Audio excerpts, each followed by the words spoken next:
Happy May, Gaming Outsiders. On this week's episode, we're answering video game-related questions provided by you, the Gaming Outsider community, from Facebook and Discord. In news, we chat about Activision putting all their eggs into the same Call of Duty basket, the first developer to bow out of this year's E3, and some news that doesn't put Sony in a super positive light. New games discussed include new Pokemon Snap, Star Wars Pinball VR, Returnal, and Knights of San Francisco.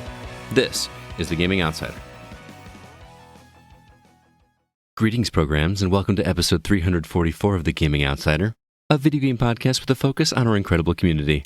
It's Monday, May 3rd. I'm your host, Scott Clark, and joining me are my friends, Zack Parkerson. What the good hell just happened? And Chris Behrensmeyer. I'm wildly confused. I thought I'd change it up a little bit. Not enough energy for you?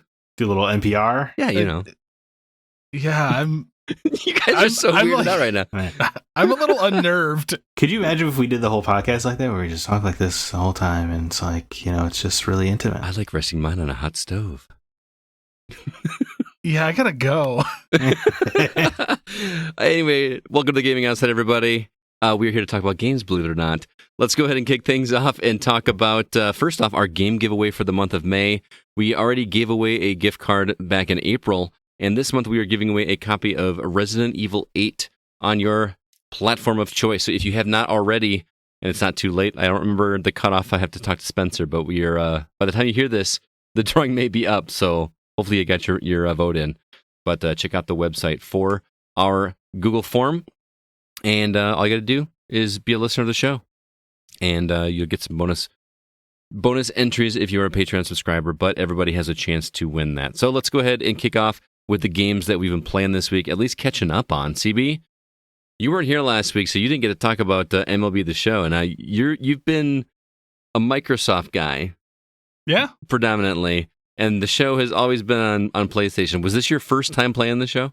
it is. All right, I want to hear what you think of it. I like it a lot. Isn't it great?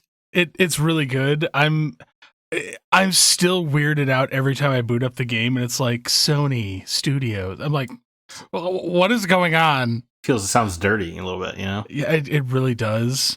Yeah. Man, this game plays clean. Doesn't it? It really kind of pisses me off that for so many years this was behind a console wall. Yeah. Did you like how they trained you how to play the game? Yeah, I went through like every single different mode on like how to pitch, how to bat. I'm legitimately surprised at how good this game is. There are some things I do take issue with, but All right, go for it. The face models are so bad. Oh my god! For the sideline announcer, the woman, I don't remember what her name is. Looks completely plastic. Well, not only her, but even the actual players. I understand that you got to render a lot of faces. Yep.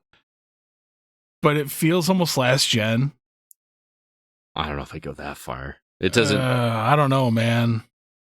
I mean, like you said, there's a lot of faces to do, but it's not nearly as bad as the reporters. The reporters look like puppets. Legit look like puppets. But we need to play online, man. We need to do a game online together. We do. I've been playing not only the Road to the Show, which I'm now in AAA. Nice. But I've also been doing the March to October. Oh, okay. And I'm playing the dynamic setting. Where the difficulty goes up and down with you? Yeah, where it actually like adjusts to your play. Which is cool. Yeah, apparently I'm pretty decent. Because Nice. I'm almost at Hall of Fame. All right, so we're not going to be playing online together, but it was a good thought. No, but seriously, I want to play online because I've been playing couch with a buddy of mine, and it is not nearly as much fun pitching from behind the batter's box. No. You know what I mean by that? No, I know exactly what you mean. It is so much more fun to pitch from the mound. Because, you know, if you're playing multiplayer, Zach, you've got to... I have played the show. Okay. So, you know, if you're playing on the couch, you can't have the perspective from the mound, right? So you have to do it from the batter's perspective, even if you're pitching. And pitching towards the camera feels awkward. I don't like it. I would much rather pitch to the batter from the mound. But anyway. Well, it doesn't feel like you're as much of the pitcher. What's that? It doesn't feel like you're as much of the pitcher that way. Right. It just Yeah, it feels like you're just, even though it is a pitcher's game. But anyway, I'm glad you're digging it, CB. I would love to play it online just to play with somebody where I'm playing like I do when I play by myself, if that makes sense. Yeah. Zach, what about you? Anything you've been catching up on?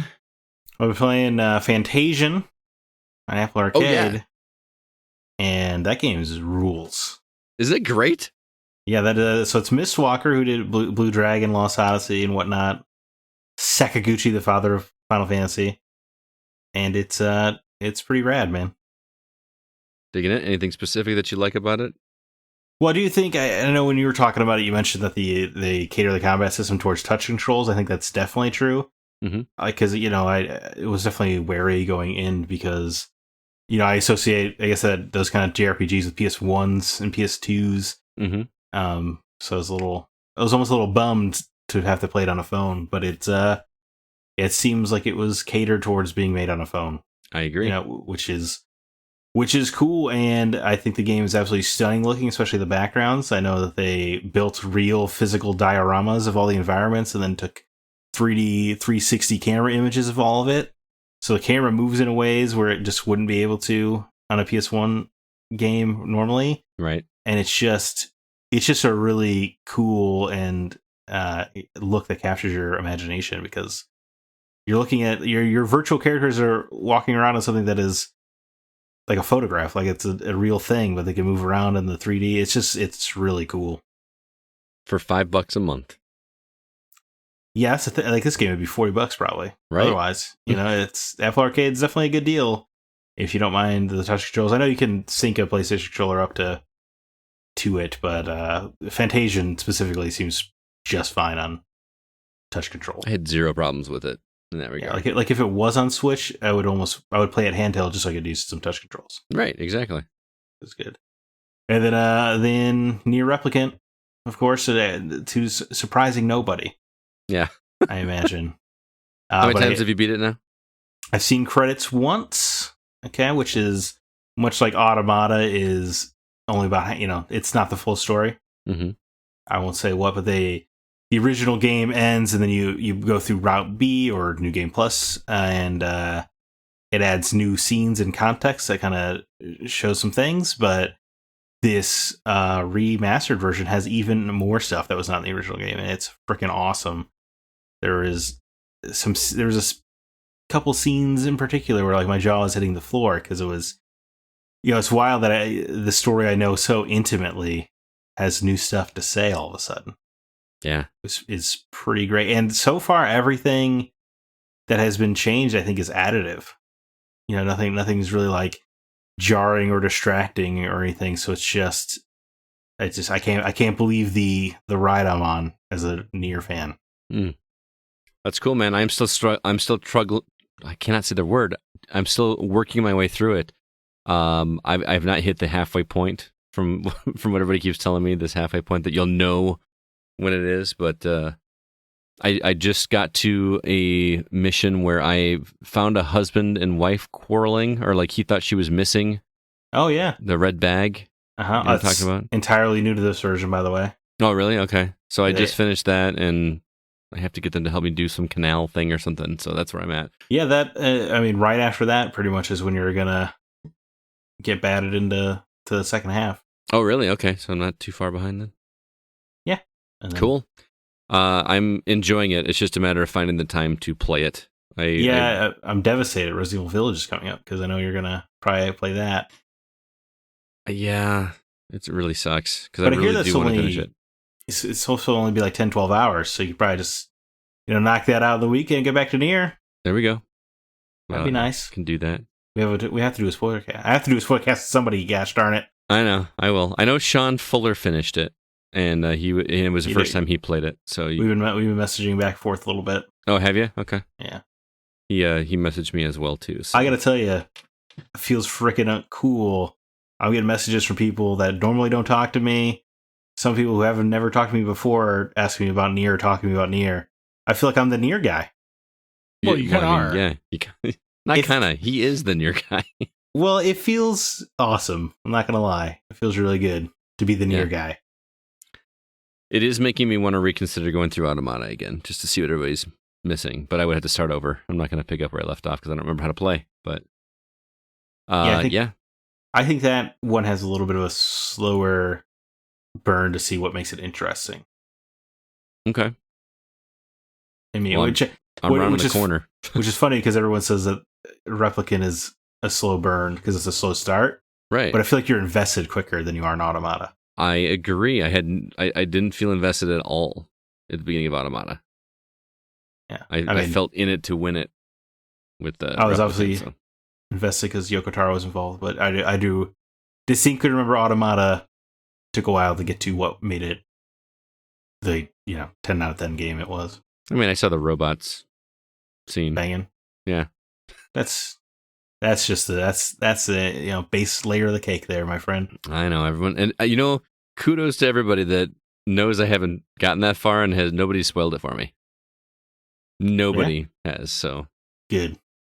I guess it's if it's not Marvel or something like that, it's not on Netflix. If it's not a Star Wars or Marvel show, nobody cares. Right. I've been playing more Spincraft. I'm still really addicted to that game. So once I started Apple Arcade, man, I deleted Spincraft. I was like, I have time for this distraction now. Right. Oh man, it is a distraction though. I mean, it's a thing that whenever I was sitting in a waiting room today at the doctor's office, and I just busted that out. I beat my high score. I have not beaten Daniel Gilmore's high score that he posted on our Discord. He's quite a bit ahead of me, but man, that game is just, I love it. I played Clap Hands Golf off your recommendation, Scott. Oh yeah, what did you think of that? That game's cool. Isn't it great? It's really good, yeah. I think, I don't know, it's like a weird, I guess almost a nitpick, but the screen is really busy with information. It's kind of annoying, but otherwise, it's pretty great. I seriously love that game. I actually I canceled my subscription just because did like a free trial just to play that, and then I played Fantasian as well, but I was a little bummed, but I haven't played it in a couple weeks just because I'm moving on to things. And something else we didn't talk about, Zach, is you and I both last week played this and we never mentioned it, the Resident Evil 8 demo. Oh, yeah. Comes out Friday. Do you think it has anything to do with the fact that it took less than 50 minutes to get through, that maybe it was easy thing to forget? Did you play the demo, CB? No, not yet. Well, it was like first off, it was limited release. Like the demo was only available for a certain window. Oh, well. Like a number of hours. It's an unbelievably stupid demo system. And then once you download it, you only have 30 minutes to play it. And one chance. One chance. So it's not like the old demo disc days where they'd give you a game and they give you a 30-minute timer to explore, like, Vice City or whatever. This is just, you get 30 minutes and one chance, baby. And then it's useless. So me being me, I have to try to explore, and I'm trying to look for items like I do whenever I play a game like this, but at the same time, I got this ticking clock in my head, which they don't have on the screen. You don't really know how much time you have. So I'm just worried that I'm going to get through this, I'm going to get halfway through this demo, and my time is going to run out because I keep scouring like I do whenever I play a survival horror game. And lo and behold, you finish it in 12 minutes? Yeah, yep. I think I finished it in 17, and that's it. You just can't play it again. Yeah, and it's not. We're not trying to brag here about how fast you got through the demo. It was just every time the joy of Resident Evil game is exploring, an environment and getting to know it, right? Like it was the police station or the Baker estate in Resident Evil 7. That's so much part of the experience. But whenever I went down a dead end in this demo, I was like, well, I wasted 15 seconds there. Yep, exactly. It just doesn't get out of your head. And I really was like, every time I opened the door, I'm like, it's going to really suck if it ends right now. Because, you're not done with it. And, you'll see a new enemy and you're like, oh, that's awesome. Okay, I can't wait to confront it. It would really suck if it ran out right as I'm aiming the barrel. Like, it's just in your head the whole time. And then you're like, surely it's going to end any minute now. And then you beat it. It's at 12 minutes. You're like, okay, so clearly just knowing the clock was there really messes with you. And you don't get a second chance to go back and do it again, which really sucks. Yeah. But what did you think about the game? What did you think of the game itself, though, Zach? Honestly, just Resident Evil 7. Yeah.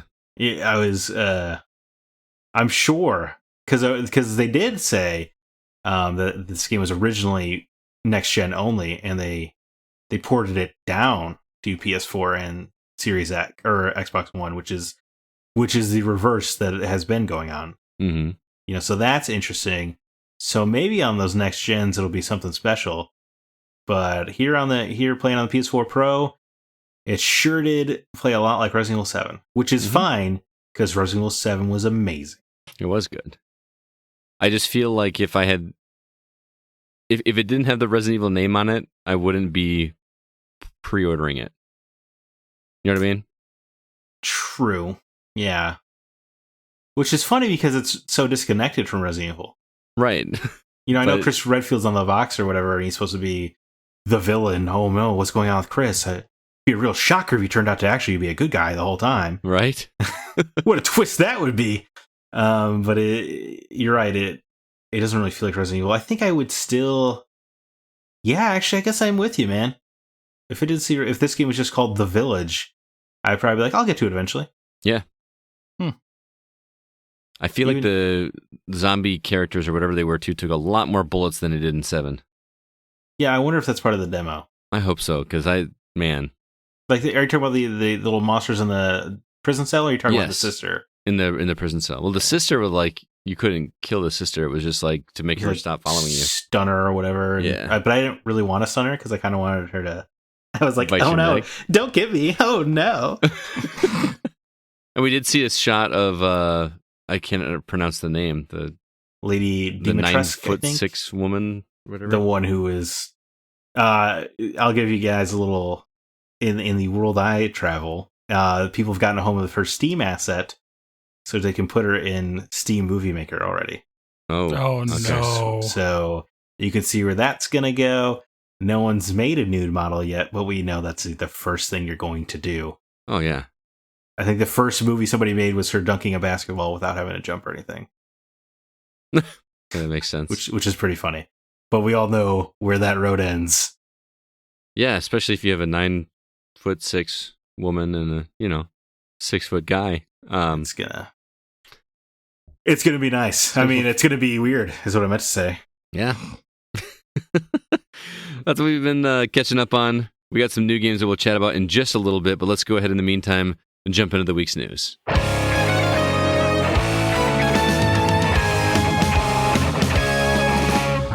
Kind of some depressing news going on this week. First off, Toys for Bob Studio is now going to be working almost exclusively on Call of Duty. Konami will not be presenting at E3 this year.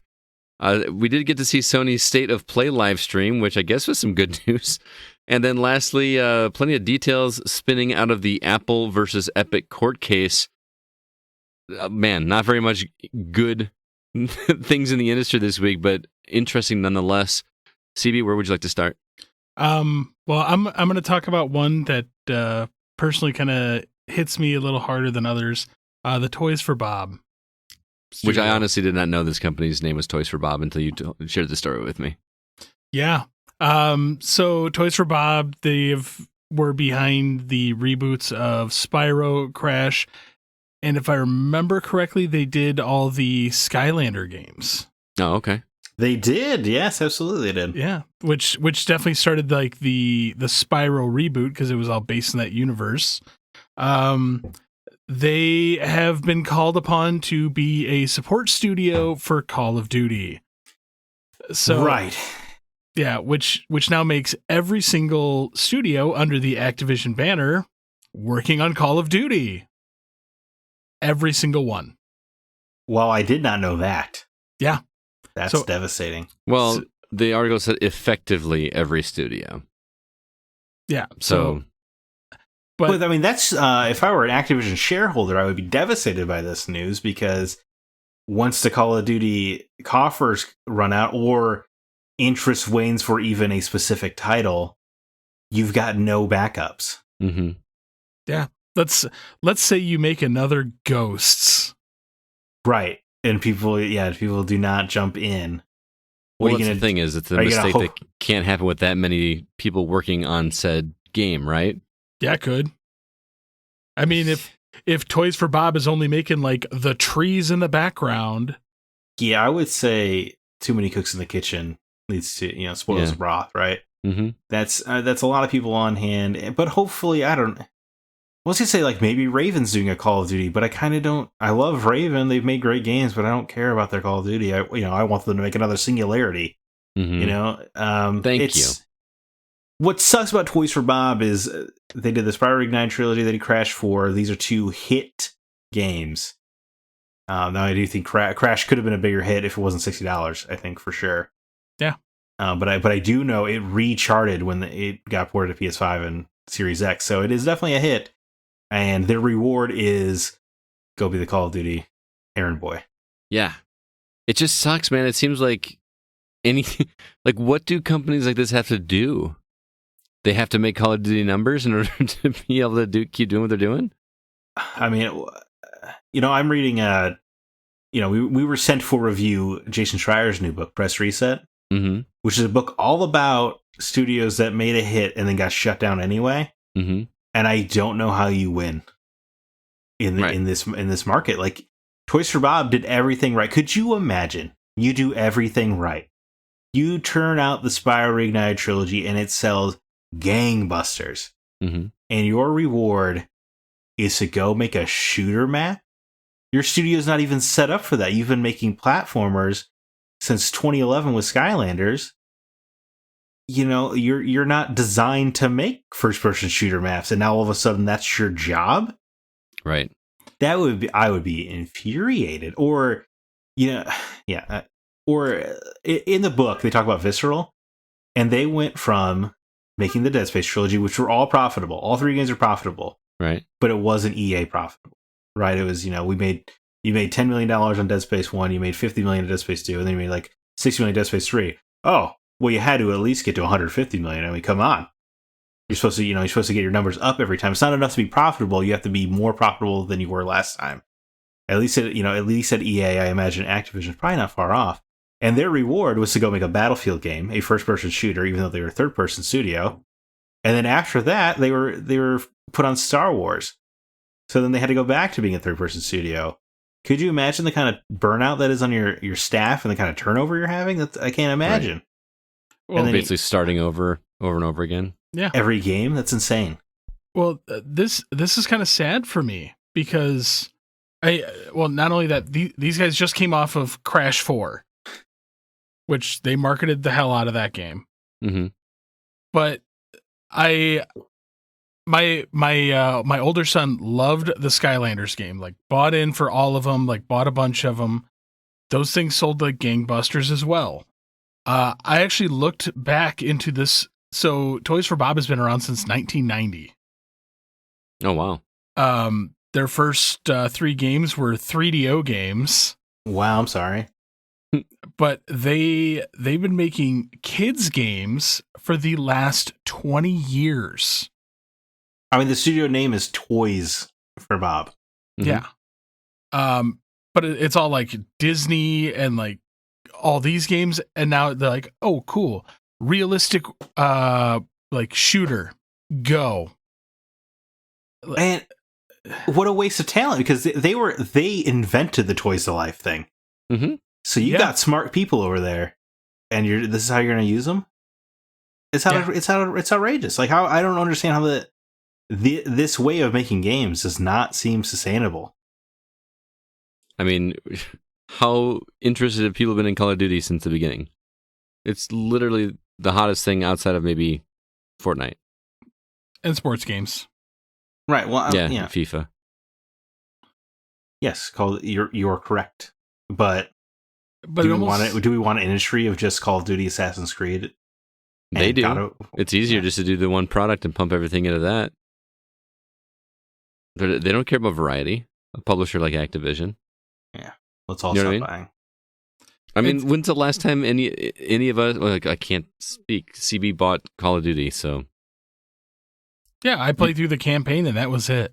Yeah, but you bought it. Is the point? Like you paid just as much as those people that are playing multiplayer still to this day. Yeah, but I skipped Black Ops. I Can't Count and Warzone. Well, those are both just like battle royales. Yeah, well, and they're free. Well, that's the problem, is Toys for Bob, what they've specifically been assigned to is making maps for Call of Duty Warzone. So not even like the new game coming out, you're doing maps for Warzone. So the Battle Royale. Yeah, it's just another kick in the teeth. I mean, Scott, you're right. These companies, Activision is interested in making products, not in making art, right? But it's just, I don't know. I mean, obviously it's disheartening. I was going to say it's not like movies, but I guess movies are also trending towards the idea of products, right? Marvel doesn't make a director's movie. A director makes a Marvel movie, anymore. Right. So I guess everything's just going towards the brands and the properties, but it's up to us. The bright side as a consumer, there's still just plenty of stuff to play. You know what I mean? Yeah, I think we have a podcast here, and none of us play, Warzone or Apex. I know we played Apex some, but there's a lot of people that's just what they do for games, and I'm not knocking them. That's what they play. We don't represent a lot of those people, unfortunately, on this. We're not talking about Apex and Call of Duty and stuff like that each week, or Fortnite. But there is a huge subset of people that are playing those games, and that's it. And they don't care about a Nier, or they don't care about the new Zelda, or they don't, you know what I mean? Or any indie game that we're raving about. Undermine, Iconoclasts, you know what I mean? Ooh. They're not playing games like that. No, yes, that's true. I guess we still get those as talent sheds off of Toys for Bob, right? Because people are not going to want to make Call of Duty maps, so they sign up to make 3D platformers, right? Mm-hmm. Outside of job stability, like I guess that's going to open up some talent, and maybe we slowly get the rebirth of the mid tier. That would excite me. Mm-hmm. I think I actually see this as more as they're shuffling talent around, getting ready to close some studios. Yeah, this is obviously a precursor to something much worse around the corner. There's no other way. Yeah, I actually see this as a 30-year-old studio getting ready to go the way of the dinosaur. That's sad. Yeah. And it hurts even more for me personally because I don't care about Call of Duty. I mean, I feel bad saying that because selfishly, I want a company like Activision to invest in things like what you were talking about a second ago, Zach. Bring back another Singularity type game. Or something that just was something that we just did not expect and did something different with the genre. With genre. That's what I miss instead. I mean, that's what's frustrating to me is that a game like Singularity, it turns out, was profitable, but it wasn't profitable enough. Right. That's infuriating. Yeah. You know why? Like, why? I feel that way about movies too. What story interests you on this list? Well, I mean, I guess the Apple court case, I think that was happening today, right? Yeah. Hot off the presses. Mm-hmm. Yeah. I think Tim Sweeney just got off the stand at 5:22 p.m., I'm pretty sure. Wow. So this thing's new. A lot of interesting stuff because, Tim Sweeney's taking the one-man war against Apple for whatever reason. And for those who aren't familiar, who is Tim Sweeney? Oh, he's a co-founder of Epic, creator of the Unreal Engine. They made Fortnite. Right.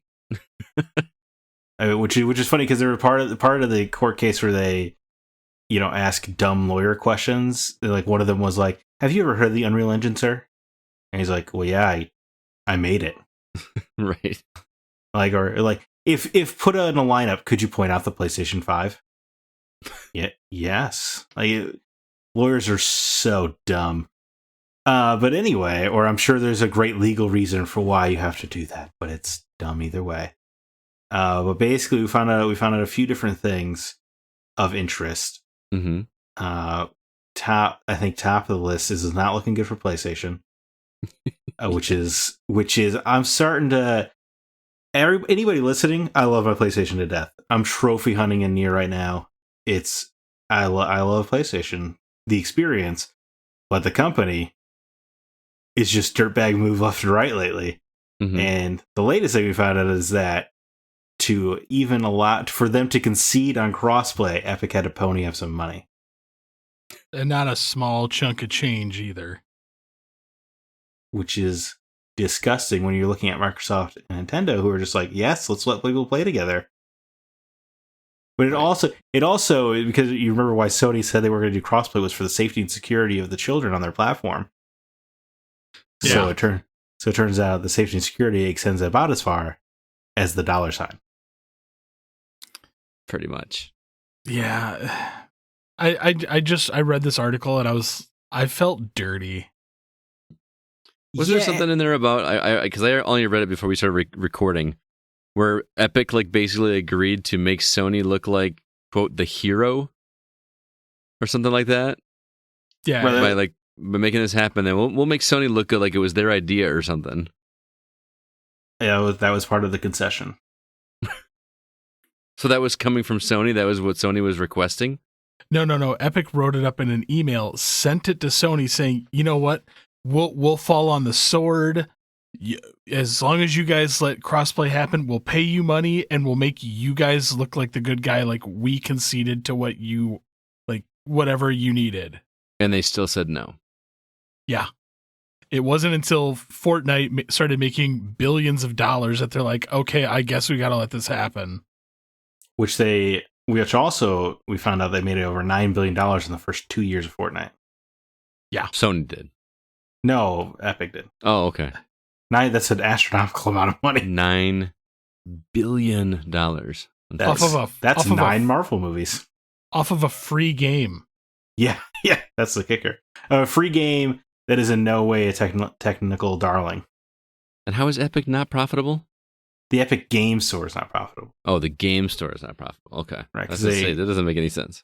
Because there was some math where, well, they pay for their exclusives, which they've like overall paid less than I thought. I think they've only paid like $27 million or something like that in exclusives so far. Mm-hmm. Which were like $2 million of it was just for Subnautica, which I think it was Subnautica to be free on their platform, which I think is like, I didn't realize Subnautica had that power. It's a big game, man. Yeah, I think you might be underestimating how big that game is. I said I didn't know. Yeah. Okay. So I admit I was underestimating. They said that Subnautica led directly to 803,000 signups of the Epic Game Store. Wow. It being free. That's ridiculous. Yeah. So yeah, the Epic Game Store is not profitable yet, but I assume that just is going to be, takes time, right? You got 800,000 users all of a sudden. Well, yeah, I mean, how long is it going to take for Game Pass to be profitable? I mean, is it going to be profitable? Yeah, I don't understand how tech companies get money like that, or Microsoft has money to burn, but right. And then I think the last thing, the Windows Store is going down to 12%, which I guess they already announced. I didn't know that. Yeah. Mm-hmm. Yeah. So that's having 2021, but down from 30% to 12%, which is the Epic Game Store cut. And then they're going to go. The Xbox Store apparently had plans to do so as well. I'm sorry, that's all the time we have on Zack today. Car alarm, I guess. You get the weirdest noises coming from your voice, man. It's not one thing; it's the other. It cracks me up. Yeah. I didn't even hear about this story until you guys started recording, or until right before we started recording. This is not a good day to be Sony. And again, like Zack said, hasn't been a good day in a while, man. Like and everyone knows I'm an Xbox guy too, but I want Sony to do well because good competition makes you better. Right. But when you make decisions like this, it makes it hard to cheer for you. Well, especially when it was a scummy thing you did behind the scenes. Right. That we only found out about because it really makes Tim Sweeney look good because not only is he fighting Apple, but he's throwing Sony under the bus. Mm-hmm. He really just doesn't. He clearly feels in a pretty safe position post Fortnite. I mean, wouldn't you? Oh yeah, of course. I mean, $9 billion says a lot. So he's arguing that Apple has a monopoly on a market because it doesn't technically compete against the Google Store because it is technically its own market and stuff, and can't really transfer anything from one market to the next, right? Which makes it a closed system. Which I guess Europe decided a couple weeks ago does make Apple a closed ecosystem. So it'll be interesting to see if America follows suit. But what's extra interesting is all the things he's arguing for also would make Xbox and PlayStation and Nintendo self-inclusive monopolies as well. Right. So I wonder, because if he does win, right, and takes down Apple, then that sets a precedent, and that could Apple. That is Apple. That could radically alter everything about video games. It could be a game changer. Way games are sold. So I didn't realize Tim Sweeney was. Well, I was gonna say he's like Robin Hood, but I guess he's also a billionaire. Yeah. But he appears to be a billionaire with some scruple of a soul. Right. Who knew? Yeah, who knew it was possible? One thing I wanted to mention quick is the Konami not going to be at E3 this year. They're the first big publisher to say, you know what, we're out. But it was like an amicable statement that they made. I don't know if you guys read this statement. I'll read it. Due to timing, we will not be ready to present at E3 this year. We want to reassure our fans that we are in deep development on a number of key projects, so please stay tuned for some updates in the coming months. While we are not participating this year, we have great respect for the ESA and know that 2021 will be a great success. We will continue to support the ESA and wish the best to all participants in this year's show. Which felt like we just want to make sure our bases are covered statement. You know, we're pulling out, but we're not mad at the ESA like everybody else is. Correct. Well, Konami also doesn't make games anymore. Right. They make pachinko machines. I was actually sitting here when I read this. I was like, what do they have in the works? Yeah, what do you got in deep development, you liars? There's no way. Yeah, nothing.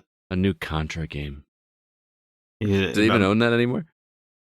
Konami wants easy money. Do you just remake Metal Gear Solid 1 and 2 or whatever? I would buy that. Yeah, of course you would. We all would. Yeah. But my question is, the reason I brought it up is, do you think this is the first of many? Or, because E3 seems like such a big question mark right now. E3 being online only, really, like, why wouldn't you then just do your own version of a direct? There's no...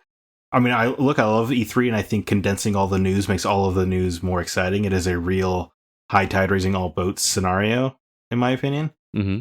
You know, it's easy to get excited about some game you never heard of, rather than if they just drop a trailer for a game you never heard of, you're not going to care as much. Right.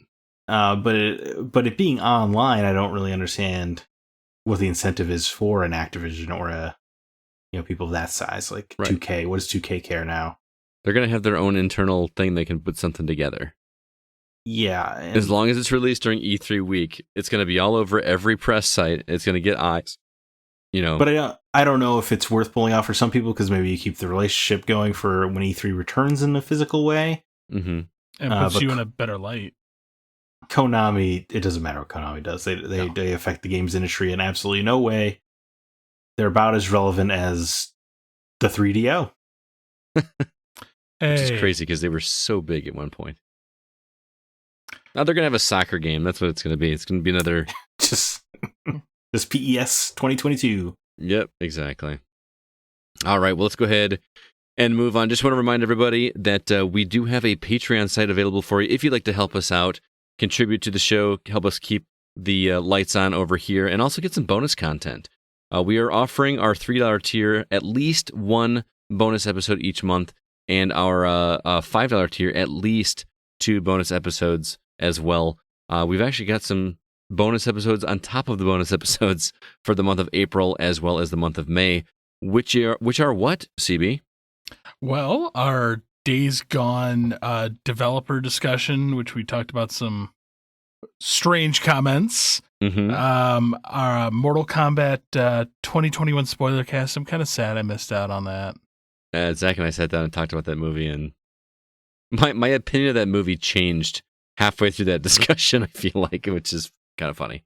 Okay, fair enough. You saw it with the wrong people, Scott, as I talked about in that episode. Yeah, you did. I could probably see that. Our Legacy Spec Ops The Line episode, and we just recorded a kind of effects on gaming that COVID has had in general and also in the collector market. Yeah, it was a really interesting discussion. I wanted to title the episode "Collecting in the Time of COVID." There you go.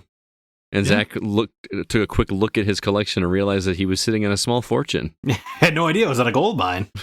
Seriously. But anyway, if any of those conversations sound like something you'd like to check out, we would appreciate it if you check out our website, patreon.com/thegocast. and sign up today. We would love to have you over there. But now we're going to talk about the new games coming out this week, including the ones that we've actually been playing.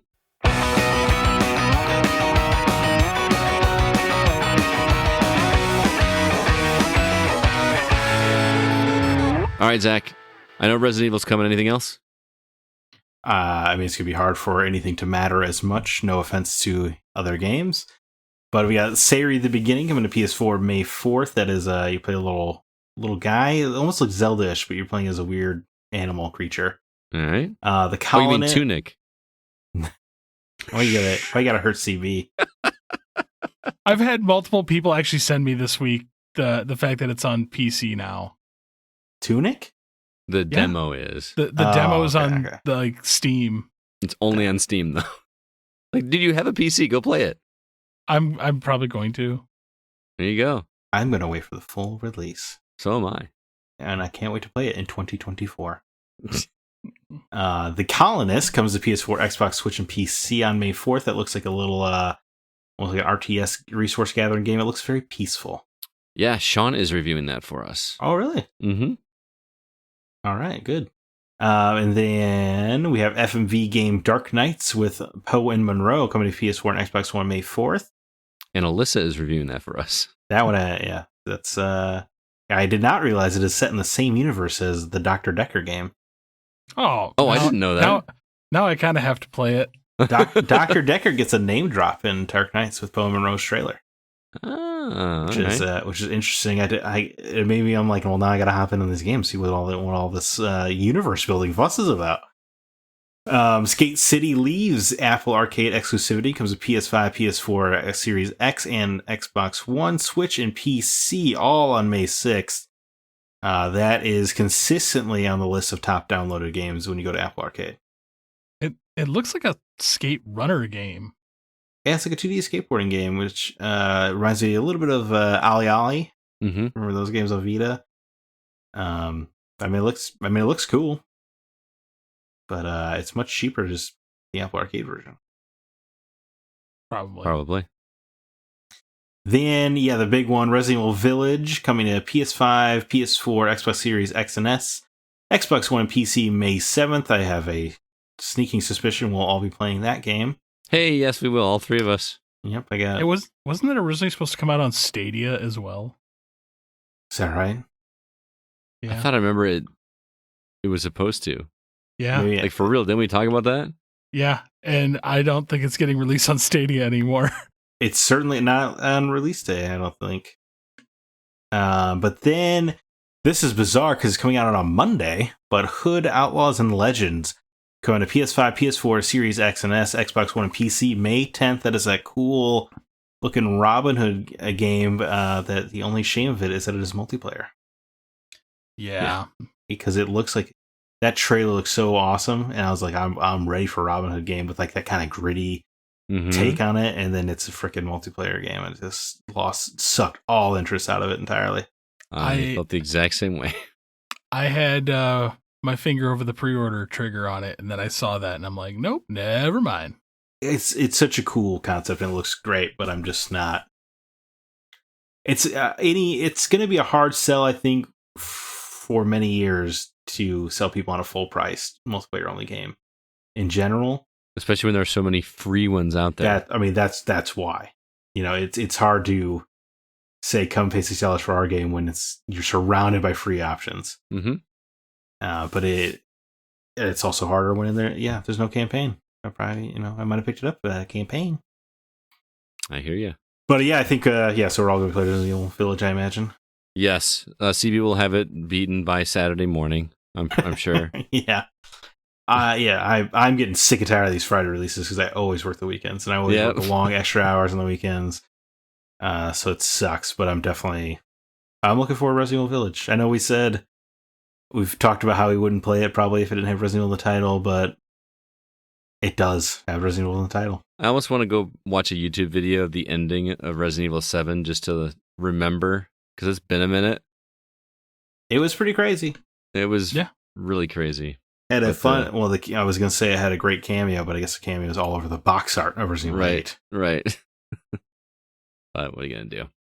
All right, CB. You checked out on Switch and this is, like Zach said, the actual title of the game, New Pokemon Snap. Dumb title. I did not play Pokemon Snap back on the 64, except for like at the demo kiosk at Blockbuster. True story. Played it on that. Were you a big fan of that game? Is that why you wanted to pick this up, or was this for your kid? Well, I like Pokemon games, but surprisingly, I'd never played the original Pokemon Snap. Okay. So I was like, you know what? I felt like playing something a little different because my Switch hasn't been getting enough love lately. All right. So I picked this one up, and I like it, and at the same time, I regret it. So all right. I like it because it's a very... I love the new art style for Pokemon. Mm-hmm. That kind of came in with Let's Go Pikachu and like the newer Switch titles. I love the animation style of it, but it's essentially a rail shooter. So you're just this character. That's what it was in the original game. Is like you were like on a, I'm not gonna say a roller coaster. It was almost like you were on an amusement park ride. Yeah. It's like a little trolley. Yeah. Yep. You're in this little ship called Neo 1. And you are dropped in little locations, and you essentially follow this track and aim around and take pictures of Pokemon in the wild. Now with the Switch, can you actually just like physically gyroscope your way around to do it? Yes, you can. That actually sounds pretty rad. It is pretty cool, but it's kind of annoying because depending on how touchy your Switch is, it moves very quickly or very slowly. Okay. And each area, like you can level up. So you go through, you take pictures, you gain XP. There's 3 levels per area. There's day, night, and then there's this like special bonus section which you're trying to solve a mystery. Ooh. It's very interesting because like you actually get to see like the size and scope of these Pokemon. Because, like, when you play the Game Boy games, like, it's always like, oh, they battle. Like, they look the same size for the most part. So actually seeing them in the wild, like, a Score Bunny next to, like a Pidgeotto. Ah, that one I know. So it's interesting seeing those, like, but you also see, like, the different moves that they do in the wild. And you're given quests like, this Pokemon does something weird at this time if you feed it, because you can throw like fluff fruit to them and they'll react differently. Which you could do in the N64 one as well. Yeah.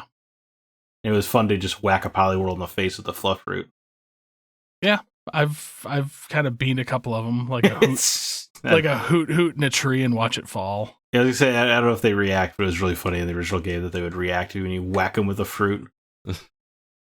So is it difficult, or is it just like a relaxing?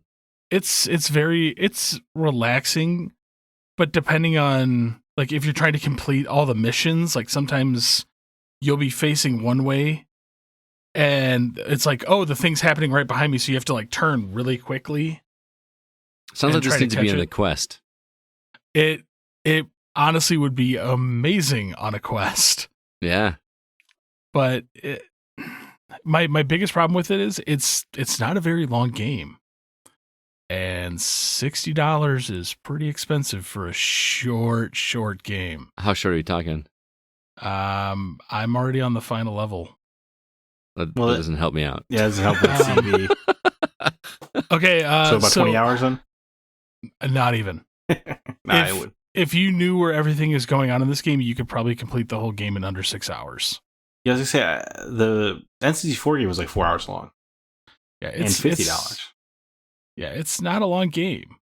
The thing that doesn't takes have the to longest, be a long game to sell, man. It's got Pokemon on the title. Yeah, I will agree with that. It's going to sell like gangbusters because of the name Pokemon, but honestly, and I would say wait till it's on sale. But it's a Pokemon game, so it's never going to go on sale. It's not like that. It's a Nintendo game. Yeah. Yeah, that's the only thing I regret is like the $60 price point on this game. If this was it's a game that incentivizes you, and I guess probably designed around the idea of replaying the levels over and over again to get all little hidden stuff, hidden paths, and secret Pokemon and stuff. But you're right, $60 for what is tantamount to a rail shooter definitely seems like a hard sell in this market. Yeah, but we paid $60 for Star Fox 64 for the same, and that was the same kind of thing. It's a rail shooter, but it was also to go through. It was also a different world back then. I know, but right, there wasn't always a gangbuster, quality game right around the corner at all times. Yeah, I know. Well, especially with like every Pokemon game being able to dump like well over 100 hours into any of the actual Pokemon games. Like these side story Pokemon games, I feel that should be half price. I don't disagree. I don't think new Pokemon Snap should be a $60 game. No. But I would also say we are not the market for this. Not just that, like, Pokemon for kids or whatever, because most Pokemon fans I know are full-blown adults. Right. But it's just there's been such a community who's spoken so loudly for so long that they wanted a new Pokemon Snap. Mm-hmm. And finally they relented and gave it to them. So those people are probably super happy to pay $60 for the game. And to Nintendo, there's probably like a cost-benefit analysis where you're like, look, this game's probably only going to sell 300,000 copies, so we have to sell it at $60 because those people are going to buy it no matter what we charge. And people who don't want a Pokemon Snap are not going to probably buy it even at $40. And the ones that are buying it for their kids can afford the $60. Right. Yeah. Well, the final like disappointing thing for me was in the modern like Pokemon universe, there's like over 1,000 Pokemon. There's less than 90 in this game. Okay. I mean, but for like a newer Pokemon game, like I would have expected at least the original 151, but less than 90. I mean, it does leave a lot of people's favorites off the possibility list. Yeah. Or in a DLC pack down the road. Oh, gosh. And that's kind of where I was getting with this is I have a feeling there's going to be DLC after DLC for this game. That, I mean, like if it was like a platform where it was like, a free-to-play or like $20 to get in a Pokemon Snap, and then every few months for $5 will give you a new rail to follow on your course or whatever. That sounds like a pretty cool idea. But, it'll be $60 and every DLC will probably be $15. Mm-hmm. Yep. It would make more money that way. It is the biggest media franchise in entertainment history. So you recommend it, but not at $60. Yeah, if you ever find it secondhand for like $30. So therefore he can't recommend it because it'll never be less than $60. Right. Yeah. So borrow it from someone. Well, I knew someone that owns it. It sounds like that game would be pretty amazing in VR. Yeah. Which where it belongs. Just as Pinball might be, Scott Clark. And see me with the Star Wars Pinball VR. Mm-hmm. How's that? Oh, boy. I'm really curious to talk to CB about this because I know he played it as well, too. And he knows I'm a big pinball guy, and he's a big arcade guy. Do you agree with me, CB, that this is not the ideal way to play pinball? This is junk. You don't like it? I like it, and I hate it a lot. Because if I'm playing multiple pinball tables, I want to see more than one pinball table. What are you talking about? There's... Oh, you mean like in the room? Okay. In the room, there's one. Okay, so what he's talking about is you have like basically like a fan cave where it's like you have this room in your basement that's decorated Star Wars, whatever way you want to. Like you can change. Put up a Boba Fett life-size statue? Yes. I haven't got... Did you get it, CB? We're close. Okay, so you can, apparently. Right, now I gotta download this game. But, so in this fan cave, you just have, again, like CB is saying, you have one pinball machine that you actually stand at and you play, but you can cycle through and change it to a different pinball machine. So what he's saying he wants in my fan cave, if it's a pinball game, I want to have row upon row upon row. Like, here's this machine, here's this machine, here's this machine. And I was a little disappointed that wasn't the case here, because as much as I want to decorate my thing in Star Wars stuff, it would have been a lot cooler for me as a pinball fan to see rows of pinball tables, all Star Wars themed, in addition to the Star Wars decoration. So there are several different tables in the game, but you can't have them all in your fan cave at once. Correct. Well, no, you can play them in your fan cave. You just can't display them. That's weird.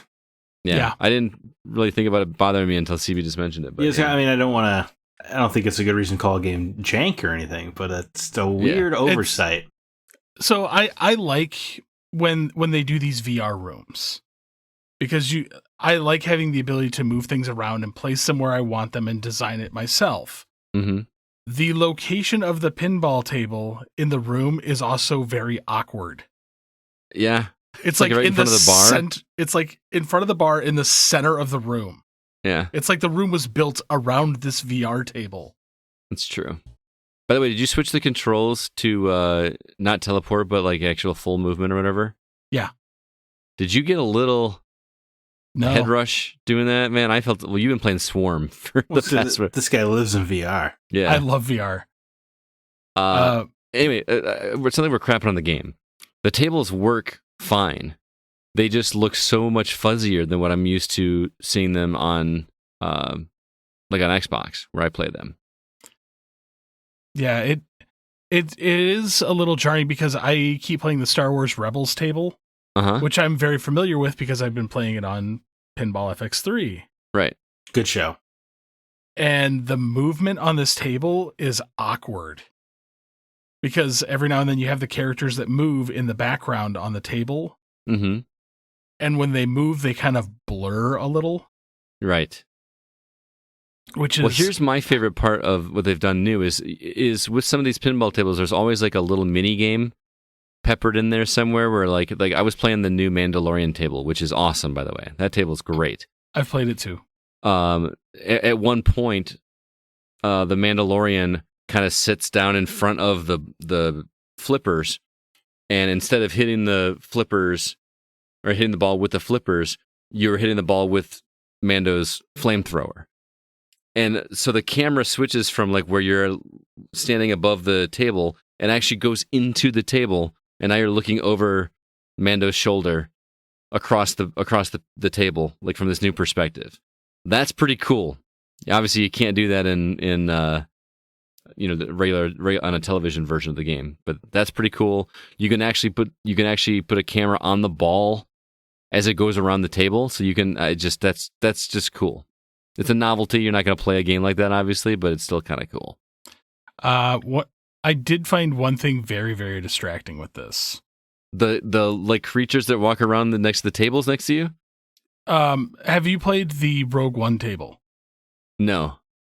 Yes, I did. So you have stormtroopers on either side of the table that when you die, they shoot at you. But there's also the one main villain. I can't remember his name. Where's the white officer's uniform? Oh, the guy played by Ben Mendelsohn. Oh, Krennic, Officer Krennic. Yeah. Depending on what you're doing on the table, he will come and lean on the table and like look at the table, partially obstructing your view. Wow. Which is irritating. Correction. For me, it was Director Krennic. Just wanted to say. There you go.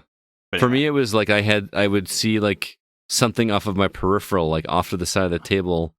Like if I'm playing the Mandalorian table again, I see Baby Yoda back there, and he'll just kind of walk around, which is cool. But if you're focused on the game, it's a little distracting. I'm sure there's got to be a way to like turn it off. But no, there's not. I looked. No, okay. It's part of the immersion aspect of it. The reason to play this game, Zach, is to decorate your basement in Star Wars stuff. Yeah, because that's a dream come true, right? It really is. There's a giant Jabba the Hutt like underneath the stairs. Like if you think of Jabba as like being kind of like at an angle, like from his tail up to the top of his head, he just kind of slides right under the stairs that are leading up to whatever building you're in. That's pretty cool. There's a jukebox with R2 in it. Yep. Literally, like jukebox is like right in the middle, and the jukebox actually you can unlock real John Williams tracks from the movies and games, which is cool. There's posters, and it's not just like generic Star Wars art. There's some like really cool stuff that I've never seen before. Like the original like trilogy posters that were done by the one Japanese artist. Right. are all It's really cool stuff. And it just makes going through these tables, if you're like me and you've played these tables a ton outside of the new ones, it's fun to kind of go back and revisit them and just to unlock the different stuff that you've got. Oh, one of the other tables that they've got is like the Star Wars collectibles table. Yep. Which is based on like the actual like Star Wars toys from like the 70s and 80s. So like they're all inlaid in the table, or everything that moves in the table is a Star Wars collectible. That's pretty fun. The reason you play this game is just to go in and unlock stuff. There's a campaign mode, which I did not think I was going to like. They basically give you a mission to like, all right, you get 5 minutes on this table and you have to try to reach this score. If you get this score, you get 1 star. If you reach this score, you get 2. If you reach this score, you get 3. So the more stars you get, the more things you can unlock. Then they'll give you another one where you have like, how high of a score can you get with only 3 extra balls, or things like that. There's all these weird little missions and they just pick the table for you, and you just get dropped into it. And it's just a fun way to kind of campaign your way through these pinball tables. So I really like that too. Yeah, and I'm having fun with it. I'm more inclined to play this than Pinball FX3. Okay. That's a far cry from saying this is jank or whatever you said at the top of the show. I'm not a pinball guy though.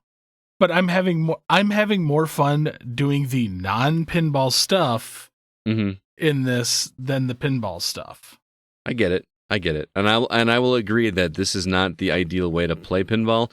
I was telling, I think I said this in my review. I'm always worried about looking weird playing a VR game anyway. But this one I have to just look really silly, because when you play it, you can't just like sit on your couch and hold the controllers unless there's a setting that I see you smiling at me, CB. You can, because that's how I've been playing. Thank goodness, because I played it where I'm standing in my basement with my hands out like I'm actually holding a pinball machine with this VR helmet on. If anybody came down, I would just look like I'm standing there with my arms out. Who are you worried is going to break into your home and then descend to your basement? Who knows? It's more or less my wife. She comes down because she'll like come down to go to the laundry room or something. And I'm just imagining her like taking pictures of me and look what a dork my I hope your wife's not bullying you, Scott. No, blink twice if you're in distress. What's the symbol? No, it's all good. If you actually set the ground level and then switch it to stationary, so like you don't draw it, and just sit at the edge. But here's the problem: if at any point in time you sit back, the table will move back, so then when you like get in the moment and you start sitting at the edge again, you find yourself in the middle of the pinball table. But you can recenter it. There's a recenter button, I learned. Yeah. But depending on what you're doing in the game, like it's all fast paced and you're like, I need to recenter, and you wind up losing a fairly high score. Anyway, I kind of went into this expecting it just to be a novelty, and to some degree the actual playing of the pinball is a novelty, doing it in VR. The fun of this is decorating, which me, guys, I never do that. Like, I never decorate anything. I never do anything home building or whatever. And I spend a lot of time just decorating. I want to say Zen Studios, if you're listening to this, make it so we can place multiple tables and move the tables around the room. That would be cool. Just have like, the original trilogy tables over here in this corner. That would be pretty cool. Or do a Pinball FX and let me build a arcade room. I'd have so much fun with that. Would you rebuy all the tables though? I might. Yeah. There must be some reason you can't put multiple pinball tables, because you would think a bunch of pinball nerds like Zen Studios would also want to place multiple tables. Right. Yeah, I'm honestly surprised by that. And this makes the cardinal sin for me for VR like rooms that you can decorate is when you place doors that look like you can access them and they don't do anything. Yeah. There's a back patio that you can look out this window, and there's a full-size AT-ST. Oh, that's cool. But you can't open the door and go look at it. It's outside. Yeah. Or just look out through the window, man. Or there's the steps to go upstairs. I'm like, cool, maybe there's more to the house. Like the tables are in another room and you can't go up the steps. Right. It irritates me. I hate it. It's a little limited, but I really enjoyed it. I thoroughly enjoyed it. I think one of the first things I got was a walker, and you have like this shelf that you just get to place in whatever order you want to, and that it feels cool. Weren't you just talking about having like a cantina themed man cave? Yeah, it was Java's Palace. Yeah. Yeah, so you guys are living the actual dream right now. Yeah. I think it would be pretty cool. So that is Star Wars Pinball VR. We both played it on Quest. I feel bad saying this. If you want to play it for the pinball, just get it on Pinball FX and play on your TV in a better quality. If you were a huge Star Wars geek, like all three of us are, and you just want to decorate to your heart's content and play some pinball at the same time, it's worth it. I really enjoyed it. All right, I got a couple other games I want to share with you guys. I sat down with Kevin, who came to talk to us about a game called Knights of San Francisco, and also from our community, Mr. Brian Regals, who was the only one of the four of us brave enough to play Returnal. And he sat down and chatted with us. I want you guys to hear that discussion. We'll play that for you right now. I am here with a couple of really good friends from the Gaming Outsider community. First off, Mr. Brian Regals. Brian, how you doing, man? I'm doing good, Scott. Thanks for having me. Hey, I'm excited. This is the first time you've actually been on the show talking about a game with us, right? Oh, yeah. I've been listening to your show for a number of years. So awesome. And we actually got to meet you in person at Midwest Gaming Classic. And also, you came to R2V2 one year as well, right? Yeah. Then you guys came up and we went to that arcade up by my house.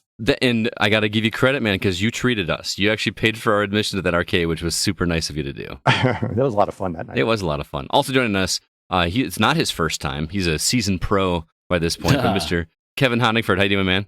I'm doing great.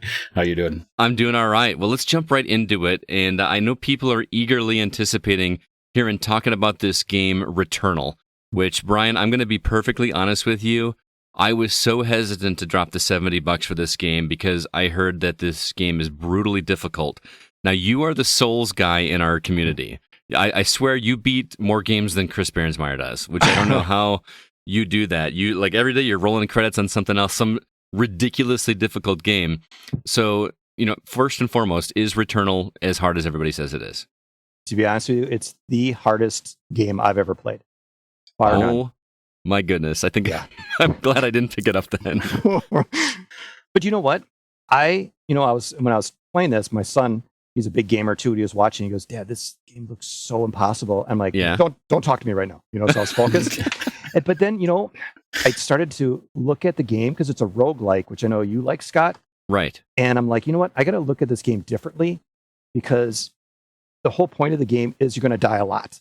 Mm-hmm. And don't get frustrated. Learn from your mistakes. And once I started to appreciate it, this game is probably in the top of my list for this year. By far, I think this is my favorite game of the year.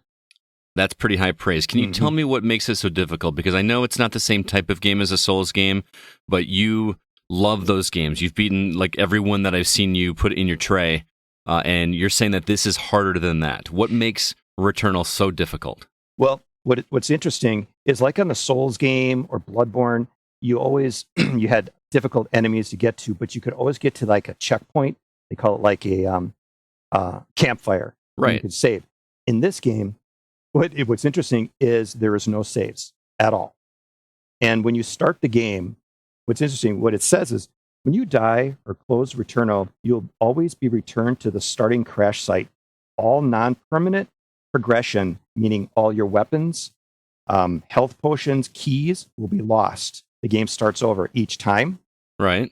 And so you can go through. It could take you anywhere from 90 minutes to 2 hours to get that first boss because I like to explore everything to find the best weapons. Yeah, it sounds like me. Yeah, and everything's randomized. So my game would be different from Kevin's game or your game, Scott. Mm-hmm. And so you can get to the boss and you could be so beat up with your character, you'll fight him. You have to fight him 3 times. Take down his health bar 3 different times. If you die, you go all the way back to the beginning and you lose all of your items. And you have to start over and work your way, and all the rooms are regenerated. So it's different. Every layout's different. So there's nothing that's going to make your next run easier. You don't have any So you said in the thing that you read just a second ago non-permanent upgrades will not be returned, but there are permanent upgrades as well? Yeah, you'll find some currency, which you can use to unlock extra items, maybe extra health, keys, perhaps. And so you get to keep that. But if you find, like, say, a level 7 rifle or machine gun, you lose that and all the health that potions you picked up. So that's what got to me the first time. I work really hard, get to the boss. I'm like, okay, we got this. I beat stage 1. Okay, half my health gone. Beat stage 2. Okay, I got a quarter of my health left. Boom, I die. Okay, see where they put me. Oh, they put me all the way back at the beginning. So you don't start at stage 2. But do you have to fight that level 1 boss again? Yep.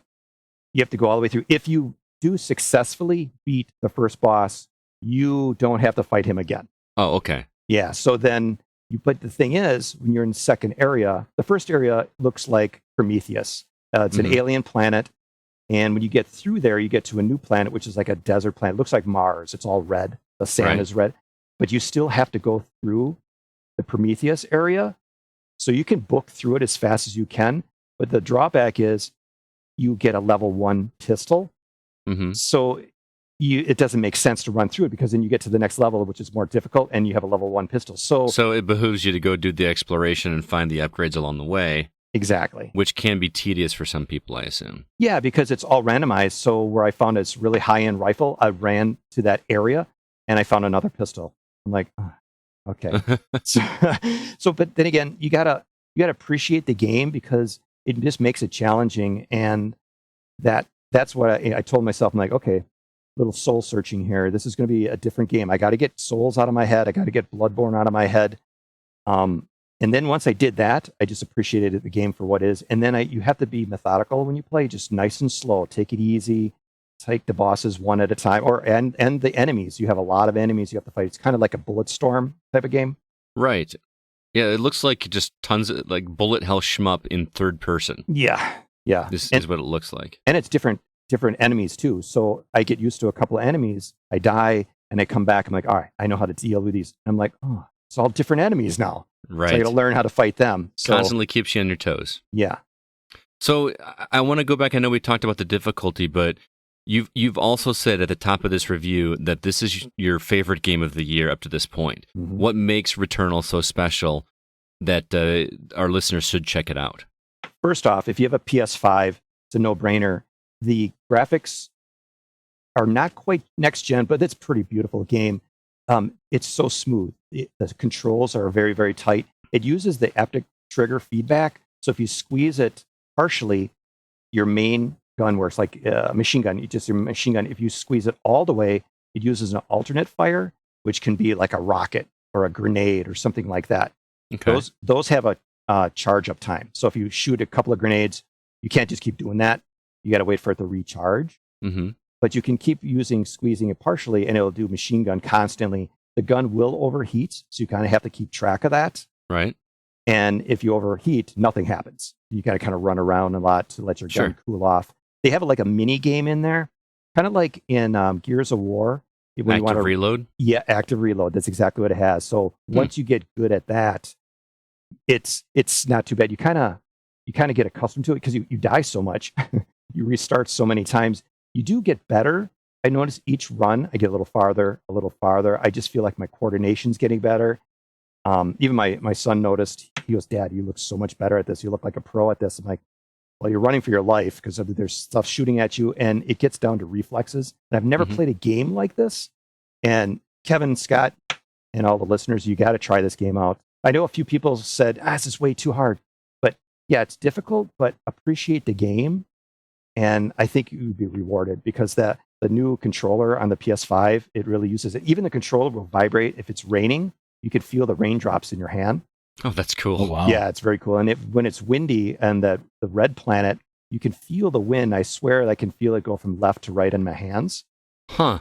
Yeah, and the surround sound is amazing. Headphones, you feel like you're right there. So yeah, highly recommend this game, but it is challenging, in that no save state. I did a little research, and I found out once you get past the third boss, there's 5 bosses. They will start you from that point forward. Oh, okay. So I've got through the first 2 bosses, and I'm about halfway to the third before we recorded, and I died. I'm like, I'm good. I'm going to take a break and talk to my friends Kevin and Scott right now. But it's amazing. I'd love to hear what you guys have to think about that if you get a chance to play. All right, I may have to give it a shot just because I'm scared of hard games. I don't like games that make me feel like I'm terrible at games. However, there is something to be said for a game that you use the word methodical, which is something that I don't know if you ever played a game. I played a game called Volgar the Viking, which is a 2D side-scrolling, melee game that is insanely difficult, but it's methodical. You just kind of go through and you memorize the patterns and do the motions and you learn what you're supposed to do. And it feels rewarding when you get to a boss and do it. Are you saying you get kind of that same experience playing this game? That is a perfect comparison. A 2D version of a game like that, which that game I really enjoyed too. And this one, that's a good comparison. This is just like 10 years later, but in 3D. It's a pretty amazing game. Very cool. Well, Brian, thank you so much for reviewing that. It sounds like you highly recommend it. Yeah, and it's $70. But you're limited on what games are available for PS5. You know what? Treat yourself. This game will be able to play it for, I could see playing this game for at least a year. If I got an hour and a half. One thing, guys, you should note, since there is no stage, what you can do is you can put your PS5, if you feel comfortable, you can pause the game and put it into a rest state. Right. You know how that could be. That's the only way you can save. And I did do that today when I went to my son's soccer game. And I came out of rest, and I was right where I left off. There you go. If you get lucky and don't have a power surge or, exactly. If only PS5 had quick resume, this wouldn't, we'd be all fine, right? Yep. All right, man. Well, I may have to check that out at some point. Maybe I'll just borrow your copy when you're done. That's what Yeah, you're more welcome to. It's a good idea. I was just totally joking, man. Hey, we only live an hour apart. We can do that. I know, right? I'm just cheap. What can I say?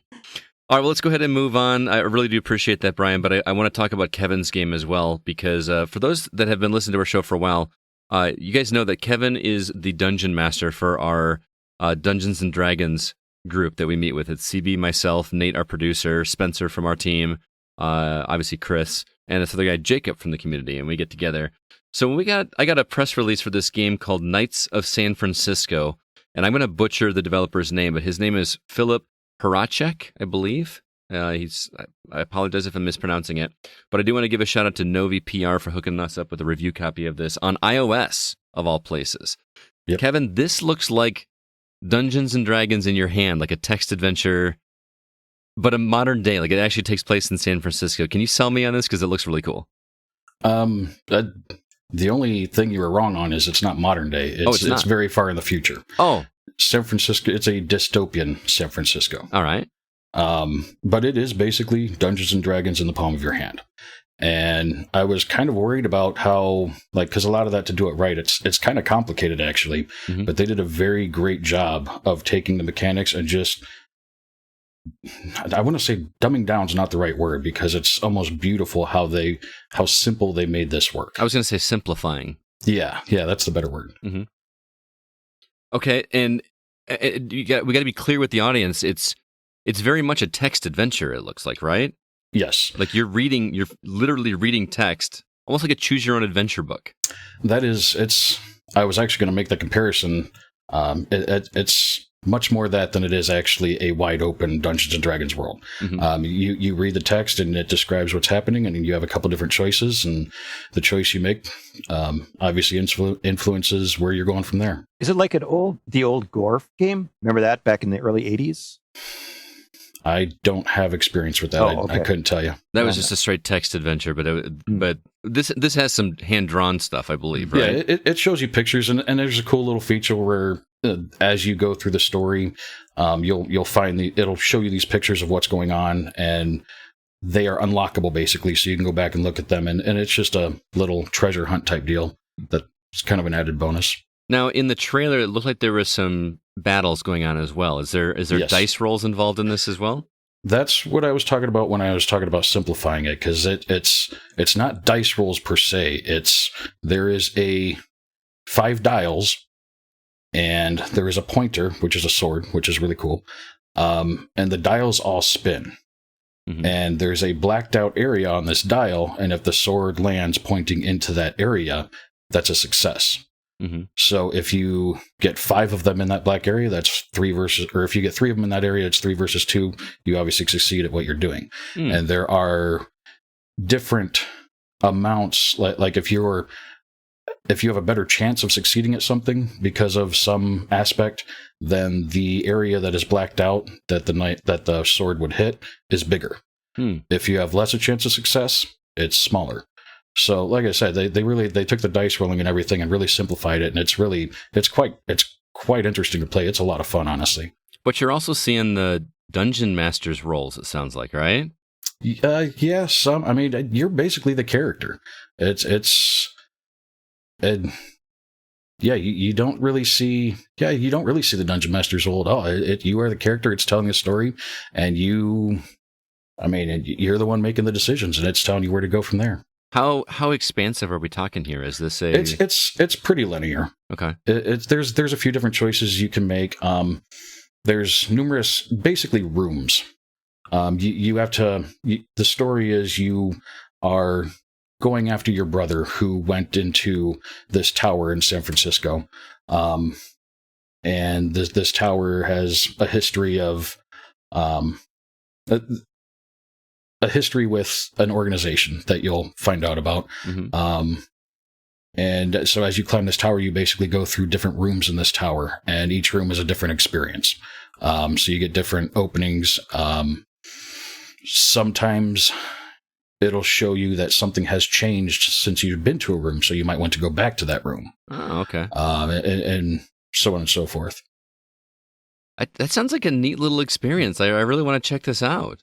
It really was. For what it's worth, I struggle very hard to stay interested in a handheld game, whether it's on my phone, even back when I had the Game Gear when I was a kid, my kids' DSs or 3DSs, whatever they are.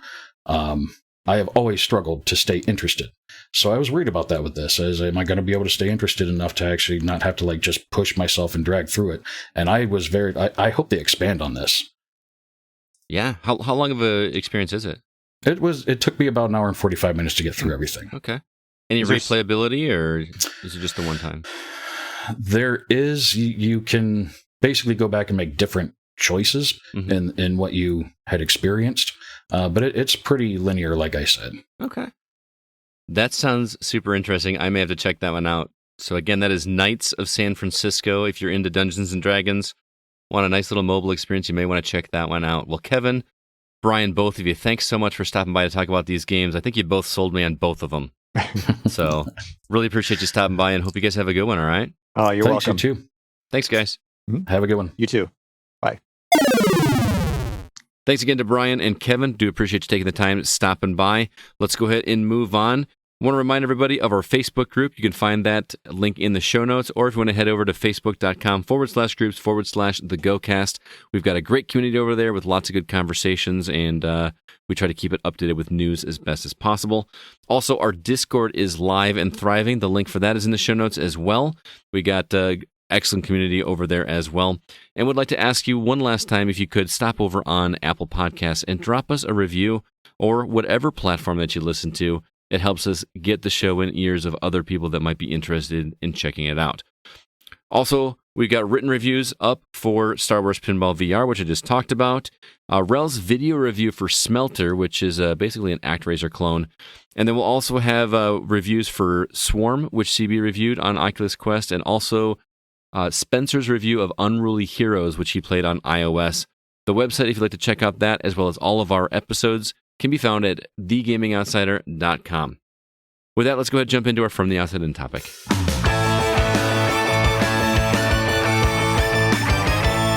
Once again, it's Community Questions Week. Here's how it works. The first episode of every month, we ask you, the best community out there, to provide us with questions to incite video game discussion for our From the Outside In topic. And this month, you guys really delivered, had some awesome questions. Let's jump right in, starting with Facebook. Peter Haynes says, has achievements or trophies, etc. ruined the fun of gaming or given it a new dynamic? Looking back, I would play the same games multiple times through. Think Metal Gear Solid 1 to 2, Grand Theft Auto 3, Vice City, etc. Multiple playthroughs with no real goal but to complete and have fun. Nowadays, I find myself playing games I enjoy, but I do check the achievements to see if they are achievable, sometimes resulting in me not starting a game I was otherwise interested in playing. That said, as an example to the contrary, I still play the Gears series because I love the story, knowing I have no chance of getting the various serious achievements and other tough challenges, and that is absolutely fine. Be interested to hear this group's view. What do you guys think? Have achievements ruined your gaming experience ever? No. No? Because I don't have to 100% a game. I know, Scott, you've looked through my achievement scores and seen that there's a ton of games on there that are not 100%ed. Oh yeah, 600, 700 here and there. Oh, I've got quite a few that are like 150 to 200. Mm-hmm. I have fun with the achievements. I like chasing them, but I like playing the games more. Right. If I'll look over an achievement list sometimes. Like, I actually really love games that allow you to go back and replay like certain chapters if there was something really fun to get like a really dumb achievement just for kicks. Mm-hmm. So I actually think achievements have caused me to replay some games more than I would have. Like if I would have just beat the game once and just shelved it. Whereas achievements make me want to play through like a second time. Yeah, that's a good point, because I feel like we talked about this in the past where when you're a kid, you replay games just because of a lack of options, right? And nowadays we have so many different other options available to us that oftentimes we have to look for reasons to replay it. So an achievement might be that reason. Go through, get a different story beat, unlock something simple that you missed. I don't know. What do you think, Zach? Have they ruined an experience for you ever? Well, I don't mess with achievements. I mess with trophies. Thank you. No, I know. I was just being a jerk. You know what? Actually, I used to be way into trophies, like really bad. Like I would be upsetting to me if I stopped playing a game and I had less than 75%. Mm-hmm. It would really bug me. And I do. My list still bugs me. I really, really wish Sony would let you just delete trophies if you have 5% or less or something like that on your trophy list, because obviously I didn't want to play more of that game, so I want it off my list and I want it to be a little cleaner looking. But whatever. But I used to be super into it, and then what happened was I got the Nintendo Switch. I played Breath of the Wild, right? And I put 150 hours in that game, and I remember being like 100 hours into it and just so thoroughly convinced that I had seen everything, right? Mm-hmm. And then I found a new horse stable with new characters to talk to, all that sort of stuff. And it was just so mind-blowing to me because I assumed I had just known the map so thoroughly. But what I realized was like, well, if this is on PlayStation or Xbox, like that would have been ruined because there would be a trophy that hadn't popped yet. Right. Because there definitely would have been a trophy for find every stable. And it just felt so cool being surprised that I treat trophies a little bit differently. And I don't know if you're planning to read Brandon Smith's comment here, but Go ahead. I agree with him almost word to word. Brandon Smith says, I mostly treat achievements like they don't exist. I even turned off all in-game notifications on my PS4 back when I was playing through Hellblade because the pop-ups were really breaking the sense of immersion for me, and I never turned them back on. On the flip side, if I am really into a game and I am eager for more after completing everything that I know about on my own, I will sometimes look at the achievements list to give myself some new goals and add a few more hours of enjoyment to the game. But I never look until I've beaten the game. I really don't see the appeal of trophy hunting or score chasing just for the sake of it. The way I see it, there are a million people out there who have more time and patience than me, and I'm never going to come close to their scores anyway, so what's the point? That's like getting on the online leaderboard for a popular game and seeing yourself at the 33,397,968th spot. Whoopsie! However, what I do enjoy is obtaining an achievement that says less than like 1% of players have obtained. That makes me feel kind of badass. I agree. I also, first time I go through a game, I turn off trophies because I do find them a little bit distracting. But I will, after every session, I will sync the trophies and then check like what I got and like, oh, that's cool. And then, I might do a scan of the trophies and just be like, it'll be like, get 20 melee kills. I'm like, oh, next time I play, I'll just prioritize melee kills. But I don't have them actively distracting me while I play anymore. I do feel like it kind of takes you out of the story when a major character dies and all of a sudden a trophy pops up. It really hurts the scene. But if I do really love a game, I'll pop the notifications back on and go trophy hunting. And, I love getting the platinum trophy on a game I really care about. It's not. I mean, the getting the super rare ones is always cool, you know. And it's like, well, only 1% of people have that. So you're like, yeah, like I got the lunar tear, which is a rare flower and near replicant, and like 1.2% of people have gotten it, and I felt pretty amazing about it. Yeah, you know, it just feels rad. But for me, it's almost like if I have a platinum trophy in a game, you know, I really love it. Or it was like in the case of Republic Commando, it was just like go find a speeder bike on a level real quick, and because I was one trophy away, you know. But it is like it's just a clever way to spend more time with the game than you otherwise would, because there's no in-game incentive to grow that super rare flower in Nier, but there's a trophy for it. So you bet your bottom dollar I'm going to get it. It almost becomes like your badge of honor for how much you love that game. Yeah, it is a little. It's like yeah. I guess it kind of is like a little. I love your game. Here, I earned your platinum to prove it. So what you need a fan cave where you can display your PlayStation Platinum trophies on a shelf. That would be really cool. Yeah, that would be really cool. Then you go visit your friends' like man cave or fan cave and see all their. I think PlayStation Home actually did do this. Did they? I'm pretty sure. Yeah. I never got into PlayStation Home, but neither did I. But what you're describing, I think, did exist. Okay. New trademark file for PlayStation Home, so I think it's coming to PS5, man. That would get me into it. It seems like a pretty obvious thing to make for PSVR too. Yeah. As for me, I've stepped away from the achievements a little bit. Number one, CB surpassed me so much it's just impossible to even like try. I'm such a score chaser. Like my whole thing started when I was trying to beat my buddy. We were trying to stay ahead of each other, and that's where I got into achievements to begin with. And that's always the fun, is the chase. And when CB and I, for a while, they were going back and forth. Like he'd be up, and then I'd be up, then he'd be up, then I'd be up, and then he just took off. And I just feel like I'm never gonna, you know, it's yeah. I had a thing going with my buddy Savi where we would trophy compete or whatever. But then I got so far ahead of him that it's not like I'm not actively competing anymore. So that probably helps to take me out of it too. Right. I'll admit I'm actually trying to find someone new to chase, because before you, Scott, it was Jay. Like, because Jay was so far ahead of me, and I was like, oh, I'll never catch him, and I caught him. Who's Jay? Another collector that I know. Okay. Scott's met him. He provided context for the listeners. He was at R2V2. He was one of our vendors. Mm-hmm. But super tall guy, real booming voice. Yes, he's a very booming voice. But yeah, I chased his for a while, surpassed him. Then I started going up against Scott, and I surpassed him. And now I'm like, I love the chase. Just go after Macca, man. There you go. You'll never catch that. Yeah, no kidding. I've watched his guides so much to get achievements on games. Macca's guides. It's like his girlfriend or whatever that like giggles at the end in the intro.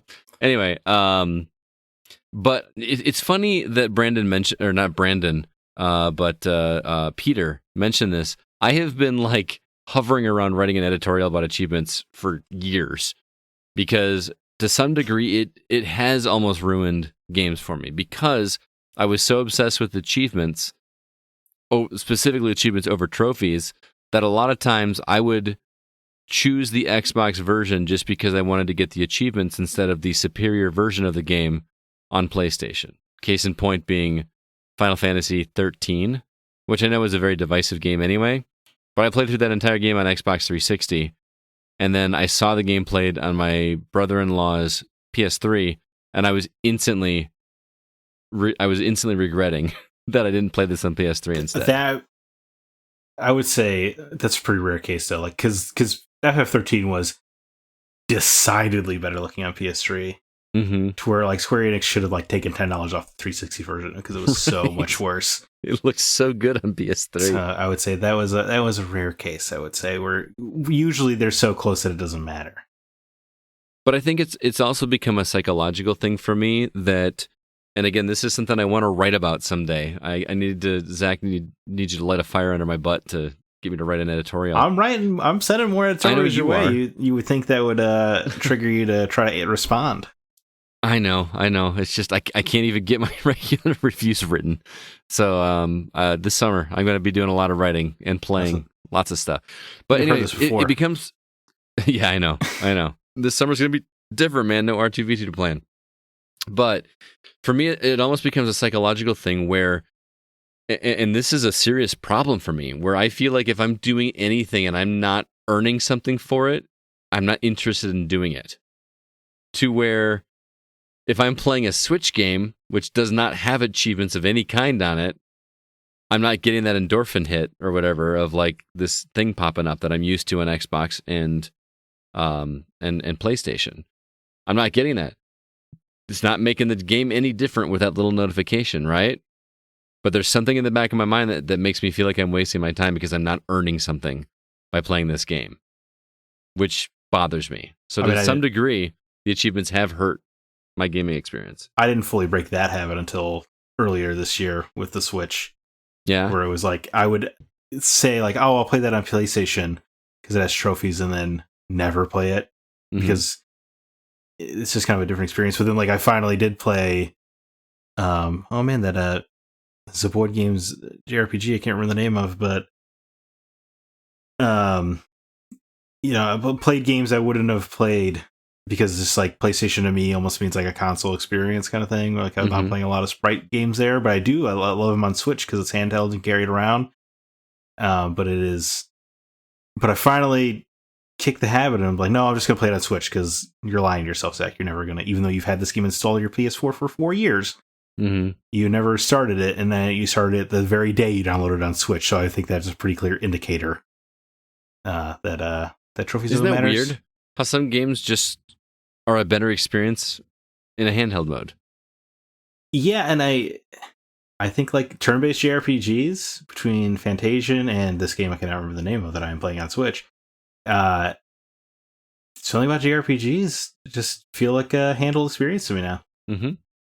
I agree. About turn-based games, I think if I played a turn-based, like if it looked like a modern PS5 game, like I feel like it'd almost throw me off. Right. Yeah, you kind of want that sprite. Anyway, thanks for that question. That was a good one. Zach, why don't you read the next one? Yeah, sure. Brian Lewis asks, and this is going to be interesting to hear you guys answer, because one console and its entire library has to be deleted from history. Which one? NES until current gen. I almost want to say none of the less obvious ones count. Yeah, I was gonna make a rule on this. You can't say like Virtual Boy. Right. Somebody did in the comments, didn't they? Like, yeah, that's too easy. No Jaguar. You hear me? Jaguar. You gotta pick something. One of the main ones. Had to have been around for at least 3 years. Okay. I feel like this is a little bit easier for me than you guys are expecting. What is it, Scott? The Genesis. Hot. Yeah, that no. You know, Sonic. You were a Sonic. I wasn't a huge Sonic fan. Phantasy Star. Never played it. Phantasy Star was around before Genesis. There was one. Was Sega Master. Was 4 not on Genesis? Sega Master. Phantasy Star 1 was on Sega Master. I understand that. Hey, Phantasy Star. You know what? Phantasy Star 4 is the good one. Master System might be the better answer because I've never even played a Master System. Yeah, I don't even know what it, I've never been totally clear on what the Master System is. It was the precursor to it. Basically, it was Sega's like Nintendo. Original Nintendo. Yeah, because the Genesis was more the Super Nintendo. Right? Was it in North America? The Master System? Yeah. I've never met anybody. They had the box art where like all the box art had the same background on it, like that. Yeah, like it is the most hideous box art. It's like this like plaid design or whatever, like behind it. It's they're all white with gray grid lines. Yeah, like every game had that same background and then whatever image in front of it. It's very uniform, which is weird. But what are your guys' answers? Oh man, this is legitimately a tough one for me because I love all my consoles. I can tell you. The Wii U seems like the easy answer. Oh man, I never even had one. Well, you know, my first response to that is, man, I really like some games on the Wii U, but they're all on Switch now. I would say even if in this rule set when you delete a game, it can't be ported elsewhere, right? Like a Wii U wouldn't be on a Switch game because the Wii U never existed. Okay. Even so with that, Mario World. I could lose those games and be okay, I think. Mm-hmm. So Wii U seems like an obvious answer. I could go totally cutthroat. I don't have a lot of love for the NES. Oh. I'd slap you. That's why I'm not going to say it. Well, and then also, like, in this fantasy world, I would assume that means that, like, I've now killed the Mario franchise, so I wouldn't do that. Yeah. But outside of... I mean, even, like, I love the first Zelda, but I don't... Like, I wouldn't lose any sleep if I never played the original Zelda again. I'm really curious about CB's answer. I want to hear yours first. I gave you mine. What was... Oh, Master System. Wow. Well, Genesis hurts me. Yeah. You saying Genesis is like me saying NES. That's how it hurts. Probably. It was a very formative console for me. For me, there's legitimately like a really easy answer. It's the Atari 5200. That's not NES or newer. Yeah, that's true. Yeah. Actually, the 5200 came out around the same time as the Super Nintendo. What? No, it did not. Yes, it did. You got to pick one that matters more, CB. Come on. Find the Atari 7800. Oh my god! I don't even know what that is. The Odyssey. No, because the Odyssey is actually like pivotal. I would probably have to go with the Philips CDI. Oh, stop it! This guy. See, I want to hear CB's answer because he's a collector, so he obviously cares about all of the libraries. But now he's just. Being a little cheeky monkey. Legitimately, if I had to delete one and all of its games from history, it'd probably be the 3DO. That's a little better. Yeah, you're starting to get a little warmer. Just because a lot of those titles were on other systems, like their exclusive titles weren't stellar.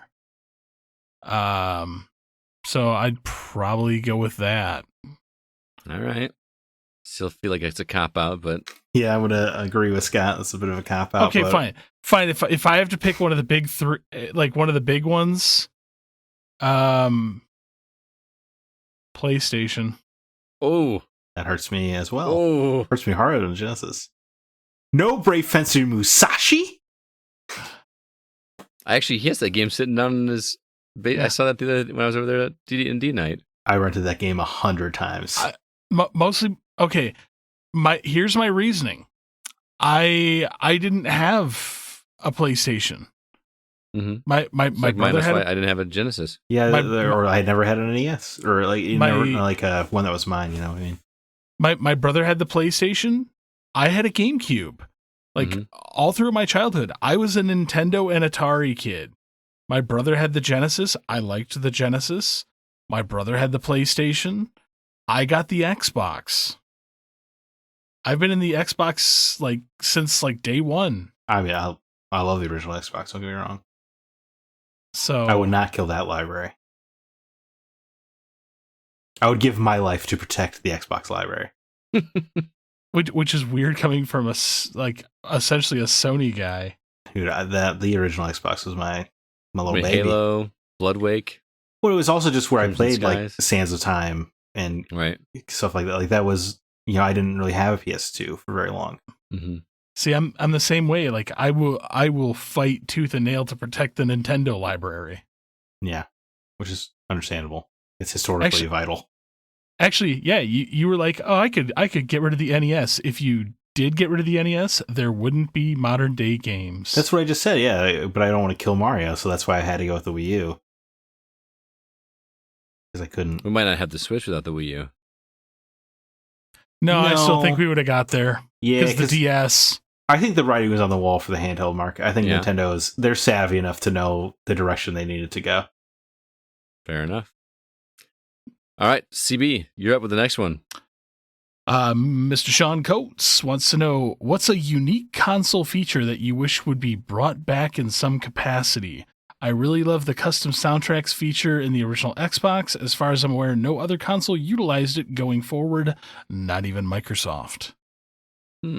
Sean, I'm about to blow your mind. You can keep music on your phone. You don't even have to. I want the blades back. I was going to say the blades too. It's like blades are good. Can I say quick resume on PS5? Is it not on PS5? No, it's not. What? Yeah. It's on PS4, right? No, I'm talking where like you can go back and forth between games. It's only on Xbox. Yeah, I think that's a real unnecessary feature. I don't know, say that, but until once you play have with it. Yeah. I mean, I am also I still close my games every time I'm done playing them to this day. Oh, really? No, I keep mine in rest mode. I do not keep mine in rest mode, so I guess that feature does not appeal to me. Dude, it is so glorious just to sit down and turn on your console and it's right where you left off. That is outstanding. There's something about it's almost like a ritualistic thing to me where I want to boot up the console, see the home menu, get into the game.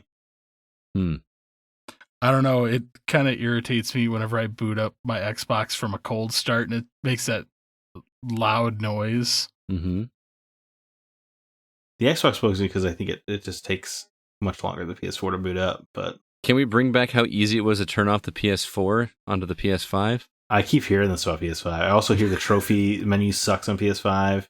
It seriously takes like 8 button presses. I know it's like first world problems, but it's seriously like 8 button presses to. But it is also something that should have been addressed before launch.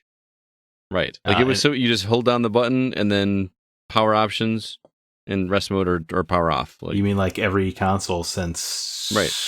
Oh man, 2006. Like this one, you have to press the center button just to get it back to the main menu. You have to press it again to pull up the bottom row.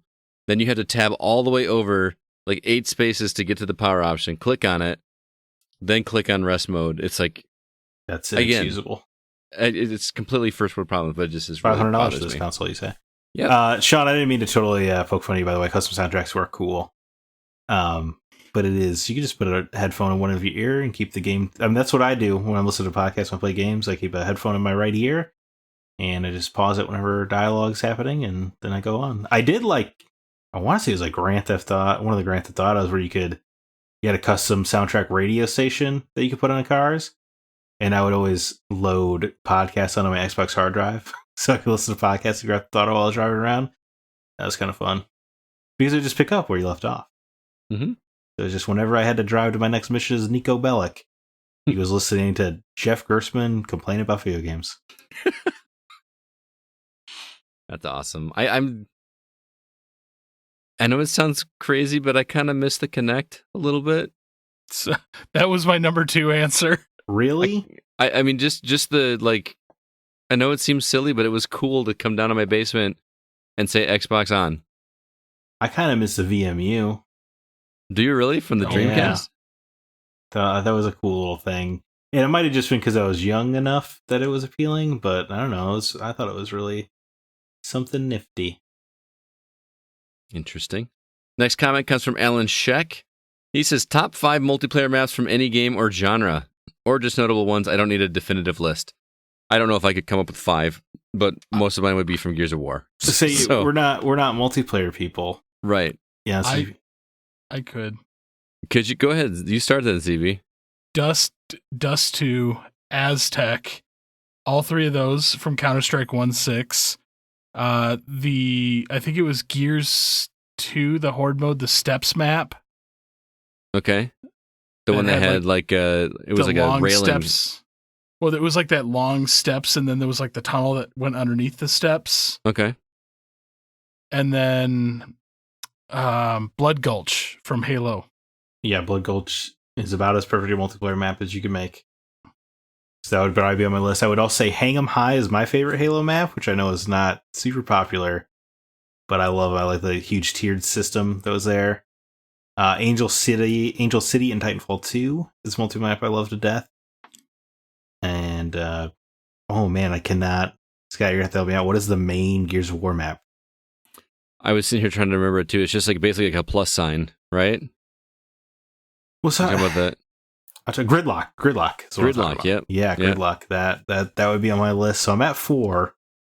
But yeah, it's a struggle. I don't play a lot of multiplayer. See, I really like the train one from Gears. I can't remember what the name of it is. Oh, yeah. I can't remember the name of it either. There was like a tunnel that went underneath the train to get to the other side.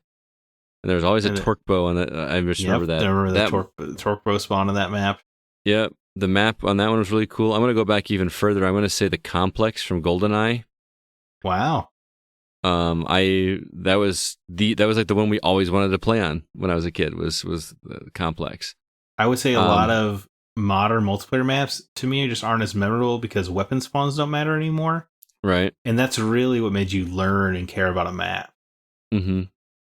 Because, I love Titanfall 2 to death, but I mean, it is really just like, I'm just roll running until I see somebody and then shooting them.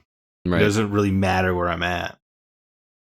I really liked the one, I think it was Gears 4, the map that was in the mall, like the shopping mall. I didn't play a lot of multiplayer on Gears 4 or 5. It was like 3 or 4, but there was like the 2 escalators and it was like a box and it was it was like in a shopping area. I thought that map was awesome. I had fun with it. The map we're thinking of, Scott, is Tyro Station. Tyro Station. That was always a favorite. That was really good. I like one with good. The one that had it was like a stream of water going through the middle of it, and there were bridges that went across it. This is in Gears, or Gears. It was like the original Gears. It was like you'd come out the middle of it, and it was just like you were in ankle deep water with barriers and stuff, and there were bridges that went overhead. Oh yeah, I do know what you're talking about, but I do not. I can't remember the names to save my life, but yeah, Tyro Station was always good. Gridlock was really good. You say the main one, is that the one that was just like it was like a helicopter wreck right in the middle of the map? Is that Gridlock? I think so, right? And you could, because it had like a funnel point. It was basically like the Blood Gulch of Gears of War. Okay. Where it was just completely symmetrical. And then the other one from Gears of War I really liked was where everybody just ran for the middle point. Oh man, I don't know how to describe it. It just wound up being like a bloodbath right there in the middle all the time, and it was always either the boom shot or the sniper rifle was there, and you just try to get it and get out and go back to team up with the other guys. I know vaguely what you're talking about, but I don't know the name of the map. Yeah, I can't. I apologize, Alan. We don't play multiplayer games much. Zach and I used to play Gears back in the day, like every night of every week for a couple of years. Right, but, it was pretty disgusting. It was like 6 hours a night, 5 days a week. It was pretty messed up. So much fun though. Oh my god, how many times? But Unreal Championship 2, the Leandry conflict, I remember had a bunch of cool maps, but I couldn't tell you the name of any of them. But there was one that was like 2 skyscrapers almost side by side, and that was a lot of fun. That game was incredible for multiplayer. Unreal Tournament 3, there's a map called Deck. That's awesome. It's like in a spaceship. Yeah. I love playing Unreal Tournament 3. There's a great map in the first Halo where it's 2 spaceships like side by side or whatever. That's the one I was just gonna say. Like it was almost like multi-tiered, like 2 or 3 levels. Yeah, it would have like a bunch of warp gates and stuff. Mm-hmm. Yep. I can't remember the name of that map either, but that map was radical. Zanzibar in Halo 2, Zanzibar City, that was cool with a little like Ferris wheel thing. I guess Halo had good maps, which might explain why it was the most popular multiplayer shooter at the time. Good old Nuketown. Yeah, Nuketown was cool. The first Nuketown. It's hard to remember because Nuketown was so played out to death. Yeah. It's hard to remember how it felt that first time. I went to play paintball with some people like in real life. It was for a buddy's like bachelor party. I'd never done paintball before, and they actually had one of the arenas there was Nuketown. They had it modeled after the real Nuketown, cool, which was pretty cool. Dude, that was so much fun. If you guys ever want to do that. I went paintball one time in my life, and it was remarkable. It's better than I thought. I'll play paintball. It's kind of a little scary how well your video game skills do translate to paintball, though. Yes, I was strafing, like seriously. And you're a better shot than you would think you are because your hand-eye coordination is constantly being used as a video game player. Yep.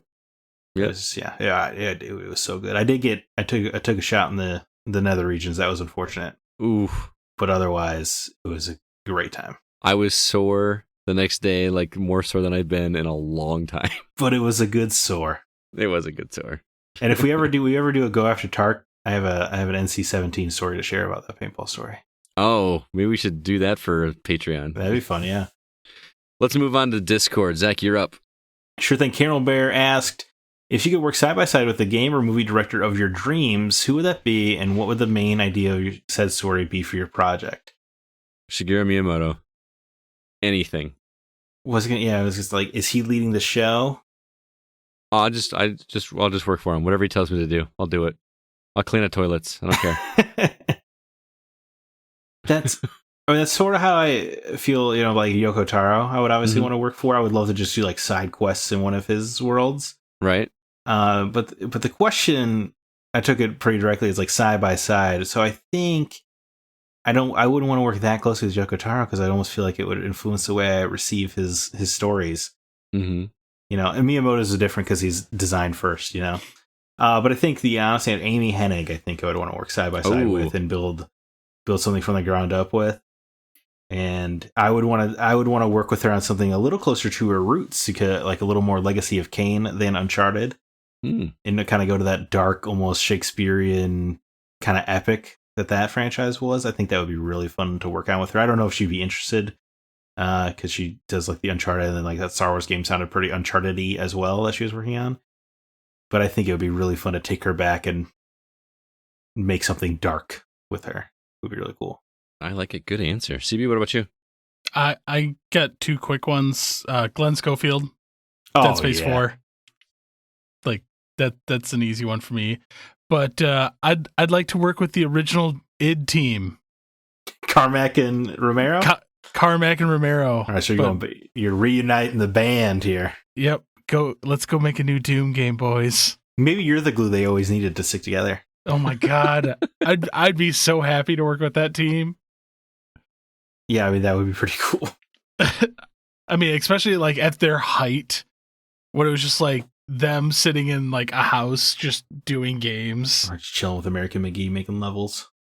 Yeah. CB, you got our wild card question of the week. Kevin Honigford, PB&J, what flavor jelly / jam, and crust or no crust? Man. I'll go. I've got chopped cherry jelly. With chopped cherry jelly? Yeah, chopped cherry jelly from Edward's Apple Orchard. Well, of course you can't. You don't want to half-ass it. Yeah, with just good old Jif peanut butter. Crust has to be wheat bread. Peanut butter? Gif. Get out of here. Just get out of my life, Scott. I don't want you here. Jif peanut butter, wheat bread, crust on. All right. Zach? Kevin, you're one of my favorite people in our community. I truly mean that, but I feel like you're not going to like me. I don't like jelly or jam. I think it's disgusting. Wow. Okay. The texture completely turns me off. However, I do love peanut butter. The crust will always be on. When I was younger, I had no crust. But, you toast the bread a little bit and you get a little peanut butter sandwich going. It's pretty exciting. And I tend to use crunchy, or if I'm feeling frisky, I'll get extra crunchy peanut butter. See, I'm okay with that too. And you know what? Here's a fun sandwich for you. Get Flamin' Hot Cheetos. You put it inside the sandwich with some crunchy peanut butter. It's magnifique. It's delicious. Chef's kiss, I'm telling you. Now you're weird. Yeah. It's really good, guys. Don't knock it till you try it. I don't even know what to. Well, you're eating it as a side. You're eating chips as a side anyway. I'm very much I like my stuff separate kind of person. When he likes the plates with the dividers. Yeah, right. It's fun. I'm that way with like only Thanksgiving food, but otherwise I want it all just slopped together. Yeah, not me. Like a breakfast scramble. That's the best way to eat breakfast. Well, Zach, I like jelly and jam, like on toast and stuff. But I'm also going to make enemies with Kevin because I can't stand peanut butter and jelly sandwiches. Why? I cannot eat them. Do you like peanut butter separately? I like peanut butter. I like dipping apples in peanut butter, but I don't like I will never put like peanut butter on a piece of bread and eat it like on purpose.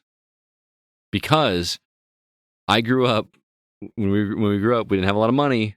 My lunch every single day for at least 3, if not 4 years in school was peanut butter and jelly wrapped not in bread but in a flour tortilla. Oh, okay. Yeah. That was how I ate peanut butter and jelly growing up, and to this day, because if you think about a flour tortilla, there's not as much thickness to soak up all that, so you're basically just eating mostly a mouthful of peanut butter and jelly. Did your mom make this for you? Yes. And it was less about money, it was more about this weird diet that we had to eat. We weren't sure it wasn't a low grade torture that she was perhaps putting you through? Dude, I'll tell you some stories. I've heard some stories. Yeah, CB's heard most of them. I had an interesting childhood when it came to eating. Let me tell you. But interesting. Yeah, I can't stand peanut butter and jelly. I love jelly. I like on toast. Love jelly. Love it. We got a restaurant in town here called Exclusive that makes their own strawberry jam, and they let me buy a like vat of it from them for like $5, and it is the best. It's like, it's not chunky. It's almost like a paste instead, like a really runny. I don't know, and you just like spread it over your. It's so good. See, that's the thing is you like yours runny. I hate runny jelly. I just want it like a dusting over the toast. That's all. Anyway, this is a video game podcast. Not this week. It's not. So there you go. Nate Lucas says, "What are your favorite snacks and beverages during gaming sessions? What fuels that fury?" I feel like we might have had this one in the past. I'll answer mine quickly. Cheez-Its. White cheddar Cheez-Its. I put them in a tall tumbler glass, and I pour them into my mouth so I don't get stuff on my fingers. That is my go-to snack. That and beer. I do not snack during gaming sessions because I do not want anything on my controller, crumb-wise, but my favorite snack is Doritos Dynamitas Chili Limon chips. And I love a good Kickstart, Red Bull, and or Mountain Dew Black Label. I love all those kind of beverages. They really get me excited. I will often snack and then game is kind of my thing, which I know is weird to say. Okay, I don't want any flavored dust on my controller. I don't have any flavored dust on my controller. It's all in the cup. You're doing it hands free. I understand. Yeah, dude. Yeah, I learned the cup trick from Scott too. So. Maybe I gotta adapt the cup trick. That's great. Cheez-Its are perfect too, because like Doritos you can't do because Doritos are bigger. Right. But you can pour a few Cheez-Its into your mouth without, having to worry about any. Like you pour a Dorito in your mouth, you're going to wind up having it outside of your mouth. Kind of slowly bring it in. But Cheez-Its, you just dump a few in, and you're good. I mean, white cheddar Cheez-Its were my favorite snack growing up. I've been thinking about trying them again. They also make another one that's like cheddar jack. It's like cheddar cheese and jack cheese. Mm-hmm. And they put the seasoning on nice and thick. Those are really good. Oh, yeah. Thick. Yeah. Also chicken and a biscuit. What about you, CB? Soda, Mountain Dew Zero. Okay. If otherwise, any IPA that's like not half bad. In a cup, I like Lucky Charms cereal. Oh, that's a good call. Lucky Charms is awesome. And then my new favorite thing in the world is the key lime pie Kit Kats. Kit Kats? Aren't those great? Oh my God, I've bought so many of them. They are that good. Like even like the wafer on the inside is like a graham cracker crust type of flavor. It's really good. Interesting. Bro, dude, they're honest to God, like they're one of the it's the candy that I've always wanted. Because I love key lime pie. So, wow. Okay, you sold me. I'll try them. They're really good. Really good. I had that and the watermelon Mountain Dew this weekend. Not together, but I tried two weird things this weekend. There's a watermelon Mountain Dew now? Yep. Yeah. Hey, my life is radically changing here. Yeah. It totally feels like something that should have been in the 90s. Love to hear it. Yeah. It smells disgusting. CB, you're up with the next one. We got a couple more. Wait, isn't it Jordan Derringer High is next, right? No. I'm sorry. I missed one. Yeah, Zach, you're up. You are now in your Jordan Derringer High says you are now in the video game of your choice, but the catch is that you are an NPC. What game do you choose to live out that role? And what part of the game world would you be found in? In my mind immediately goes to Skyrim. Like a blacksmith or something. I don't know. Or one of those guards that just like complains about how he used to be doing this, but I don't know. Got an arrow in the knee. Yeah. I don't know. Like the Skyrim world seems really cool, but not one that I want to get. I want to live in and be in peril all the time. But to be on the outskirts, like just doing like a blacksmith thing or whatever, would be kind of cool. Or shoeing horses. Yeah, I was, trying to find a way to shoehorn my way into the Nier universe, but it's just horrific. Yeah, it's not going to end well for anybody involved there. So I think I'd want to be a bartender in Final Fantasy IX. All right. In maybe like the town of Dolly near the beginning, where it's like a small little hamlet village. Nothing really bad happens to the people who live there. They do kind of help smuggle weapons, but outside of that, I don't know about that because I'm just a bartender. Right. So I don't know anything about what's going on with that. How's your what'll it be, stranger? Let's hear it. Is that what I'm wiping down the table? Yeah. What are you having, stranger? CB? Anybody in Star Wars Jedi Fallen Order. Star Wars Jedi Fallen Order. Okay. Just put me in the universe. What if I don't want to be a stormtrooper. What if I asked you it had to be a video game specific universe? Like not the larger Star Wars. Like, get rid of the Star Wars, the big properties. Okay, so yeah, no Star Wars, not italicized universe. Right, correct. No Marvel games, DC games. Like I'm talking Elite Dangerous. Elite Dangerous. Damn, that's a good answer. All right. I mean, he basically just answers Star Wars, but clever. he just found a clever workaround, which I appreciate and respect. I actually, you know what? I will just stick with Elite Dangerous because just infinitely star hopping sounds awesome. Yeah. Star Wars, as family friendly as they claim to be, it's eventually not going to end well for you. The Empire's changing hands. The whole universe changing hands. Who owns them every 10 years? You don't want to be in that. You don't want to be in that system. Nope. Unless I can be TB. Timothy Oliphant. Well, sure. So fight an Irish ninja. Because companies recently have been making show/movie adaptations to their video games. What video game would seem like a good show or movie to watch? Fallout. We've had this question before. Fallout. Yep, Fallout. In the interest of change, I would say Red Dead Redemption would make for a pretty great 3-season premiere cable show. Yeah, I can see that. Actually, I will specifically pigeonhole myself. Fallout New Vegas. Oh, okay. That would be that's the season you open with for sure. Yeah, makes sense. You get a lot more. But I want the opening to be like the opening from Fallout 4, like where you're in the vault.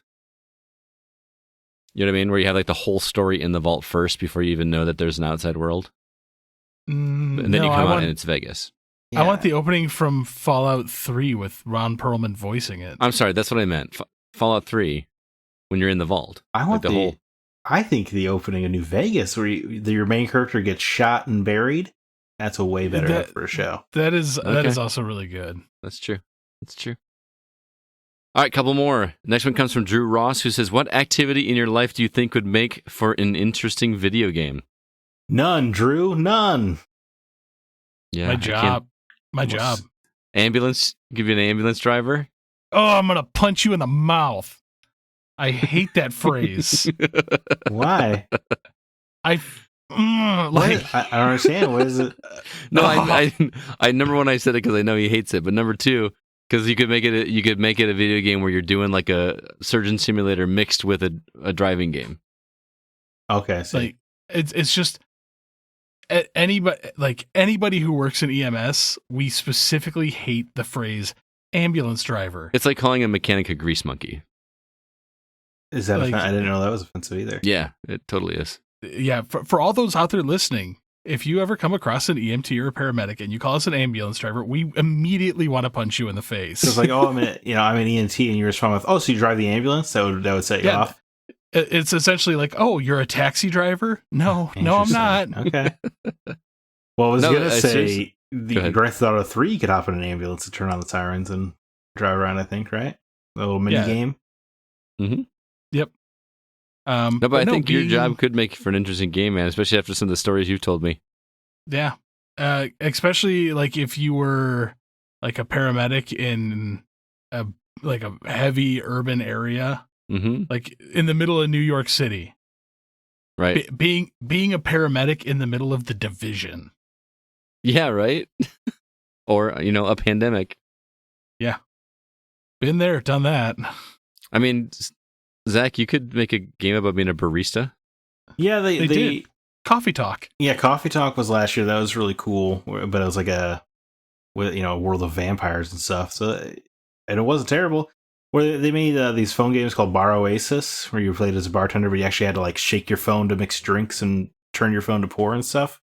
Oh, that's cool. That was pretty cool. So you could kind of do that for baristaing, or I'm a barista / bartender, I guess. But it's like that's fun. But yeah, I would basically just have to be like, it would have to be Valhalla, like one of those kind of games, which these aren't bad games. It just doesn't sound super interesting. It doesn't sound interesting as an ambulance driver, for instance.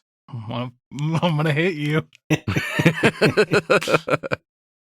I mean, I don't do anything that I think would make a fun game. I mean, how you teaching? Your game could be the sequel to Bully, where you play as the teacher. Oh, you teach the class and then roughhouse the kids or something. You're the a-hole teacher that like that could be cool, man. You're the one going out, like, instead of trying to take the girl to the date on the carnival, you're the teacher who's just trying to make it as miserable for all the kids as you can. Oh man, you might be onto something. That'd be fun. No, you have to like find out like which kid is being a little like jackass in your classroom. Like you're writing stuff on the board and stuff flies at you. You have to like turn around, detective work. All right, yeah. Who's the little ass? Oh, dude, you can make a whole open world game out of this. Actually, this is starting to sound kind of cool. Yeah, you might be onto something. The Bully 2. Right, that would be Bully a fun 2 Teacher's Revenge. Yeah, that would be a super fun announcement. Maybe you play as the same kid from Bully, but now he's grown up and become a teacher. Oh, dude, now you're really selling this. Dude, Rockstar, are you listening to this pitch right now? Like, seriously, you need to like tweet at Rockstar right now. He'd be the PE teacher, though. Right. It's a complete loser teacher. Sorry out there for those who are PE teachers. Yeah, I guess shots fired at PE teachers, but yeah. Those who can't do teach, and those who can't teach Jim. Yeah. Got that from Mr. Holland's Opus. No, that was from School of Rock. Yeah, it was School of Rock. I think you're I'm right. quoting School of Rock, yeah. I was You're like, right. Mr. Holland's Opus, like, I don't know. He was buddies with the gym teacher, and he gave him a hard time about it, and then it wasn't the same line. So, you're right. School of Rock. All right, we got one more. Zach. Thomas Becks asks, you're throwing a specific computer game themed party. What game do you pick, and what will you call the snacks? Boy, we did have a video game themed party at my house once. Everybody dressed up. All my friends dressed up like video game characters. That was actually super rad. That's pretty cool. We had a piñata. What do you call it? A piñata where you hit it with a stick, but instead of it being a like one that you hit with a stick, it was a giant question block that you would punch the bottom of it, and like candy would come out of it. That's fun, like, man. She put like chocolate coins in it. I thought that was really clever. Man, one more reason to move to Rockford. Yeah, dude. We had I think Owen's dressed up like Mario, I think, but my buddy Sean dressed up like Waluigi, which if you saw Sean, it was hilarious. It was really funny. I had my Luigi costume on. It was a good time. Then we had like Nintendos lined up along a table, and we were doing like, I would just like throw out random challenges, like two people playing Super Mario Brothers 3. All right, first person to get a warp whistle, go. And it was like a race for just like random stuff like that. It was super fun. That sounds pretty cool, man. Yeah. She made cupcakes, just normal cupcakes, but she put different colored frosting on it, and she actually made a pixelated Mario, like Super Mario from the original Super Mario Brothers. Like right on the table, it was like a giant pixelated Mario, but it was individual cupcakes for each pixel. I thought that was really cool. Yeah, that's really clever, actually. Yeah. My friend Alicia, her birthday is like the day before mine, and we usually celebrate our birthdays together. And she put that whole thing together. I thought that was pretty cool. Wow. You guys? So what's your answer to the question? That I would do that again. You just do that again? Okay. Yeah. You guys? You know what? I'm going to throw a Psychonauts themed party. All right. And the snacks will be little cookies in the shape of the figments you collect in the game, and we're just going to call them figments of your imagination. You don't have to worry about how many calories are in this cookie because they're just figments of your imagination. You actually could be onto something there, man. Yeah, that's kind of fun. Because isn't Psychonauts 2 still coming out? Yeah, allegedly. Like, that would be a good marketing thing. I like it. Oh, man. I hope Game Publishers are listening this week, man. I can get a job out of this. Rockstar and... I think that volley pitch is really actually something special. Could legitimately see that being a thing. You should tweet that tomorrow. Yeah. Tag me in it because I want to see how that goes. CB?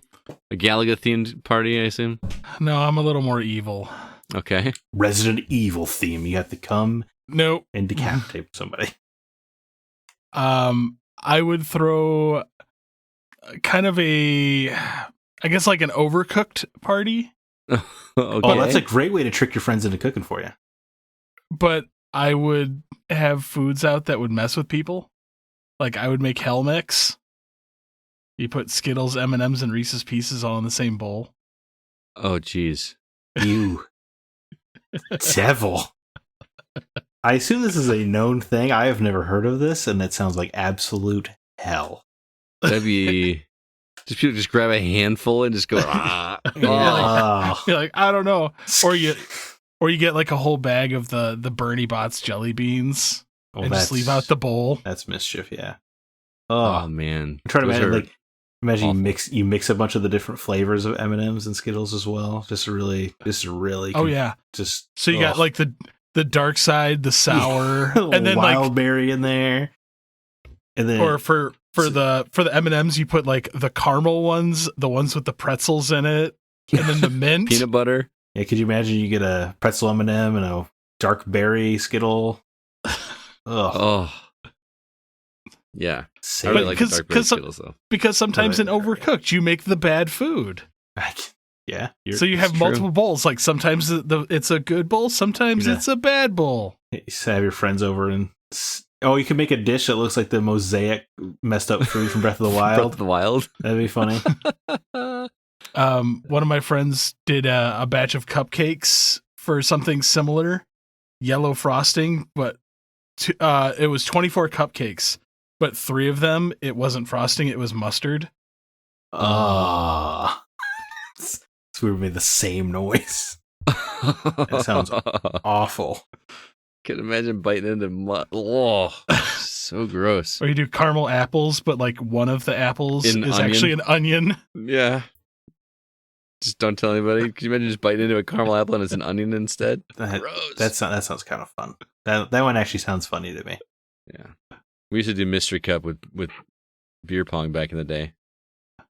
That was back when we used to actually drink the beer in the cups, but we used to do like one of the cups was a secretly tequila. You didn't know which one it was. Oh, that's fun. Yeah, those were some rough nights. But it is crazy when you're younger, you actually drink the beer out of the cups. How disgusting is that? I know, isn't that like nowadays? It's like we actually did that. Like that was just like the norm. Yeah, but I expect 20-year-olds are still doing that, and then they too will grow up to be 30-year-olds and be like, "Why did I do that?" Yep. I think the first time that I played without beer in the cup was the first time I played beer pong with you, Scott. Probably. Tundra pong.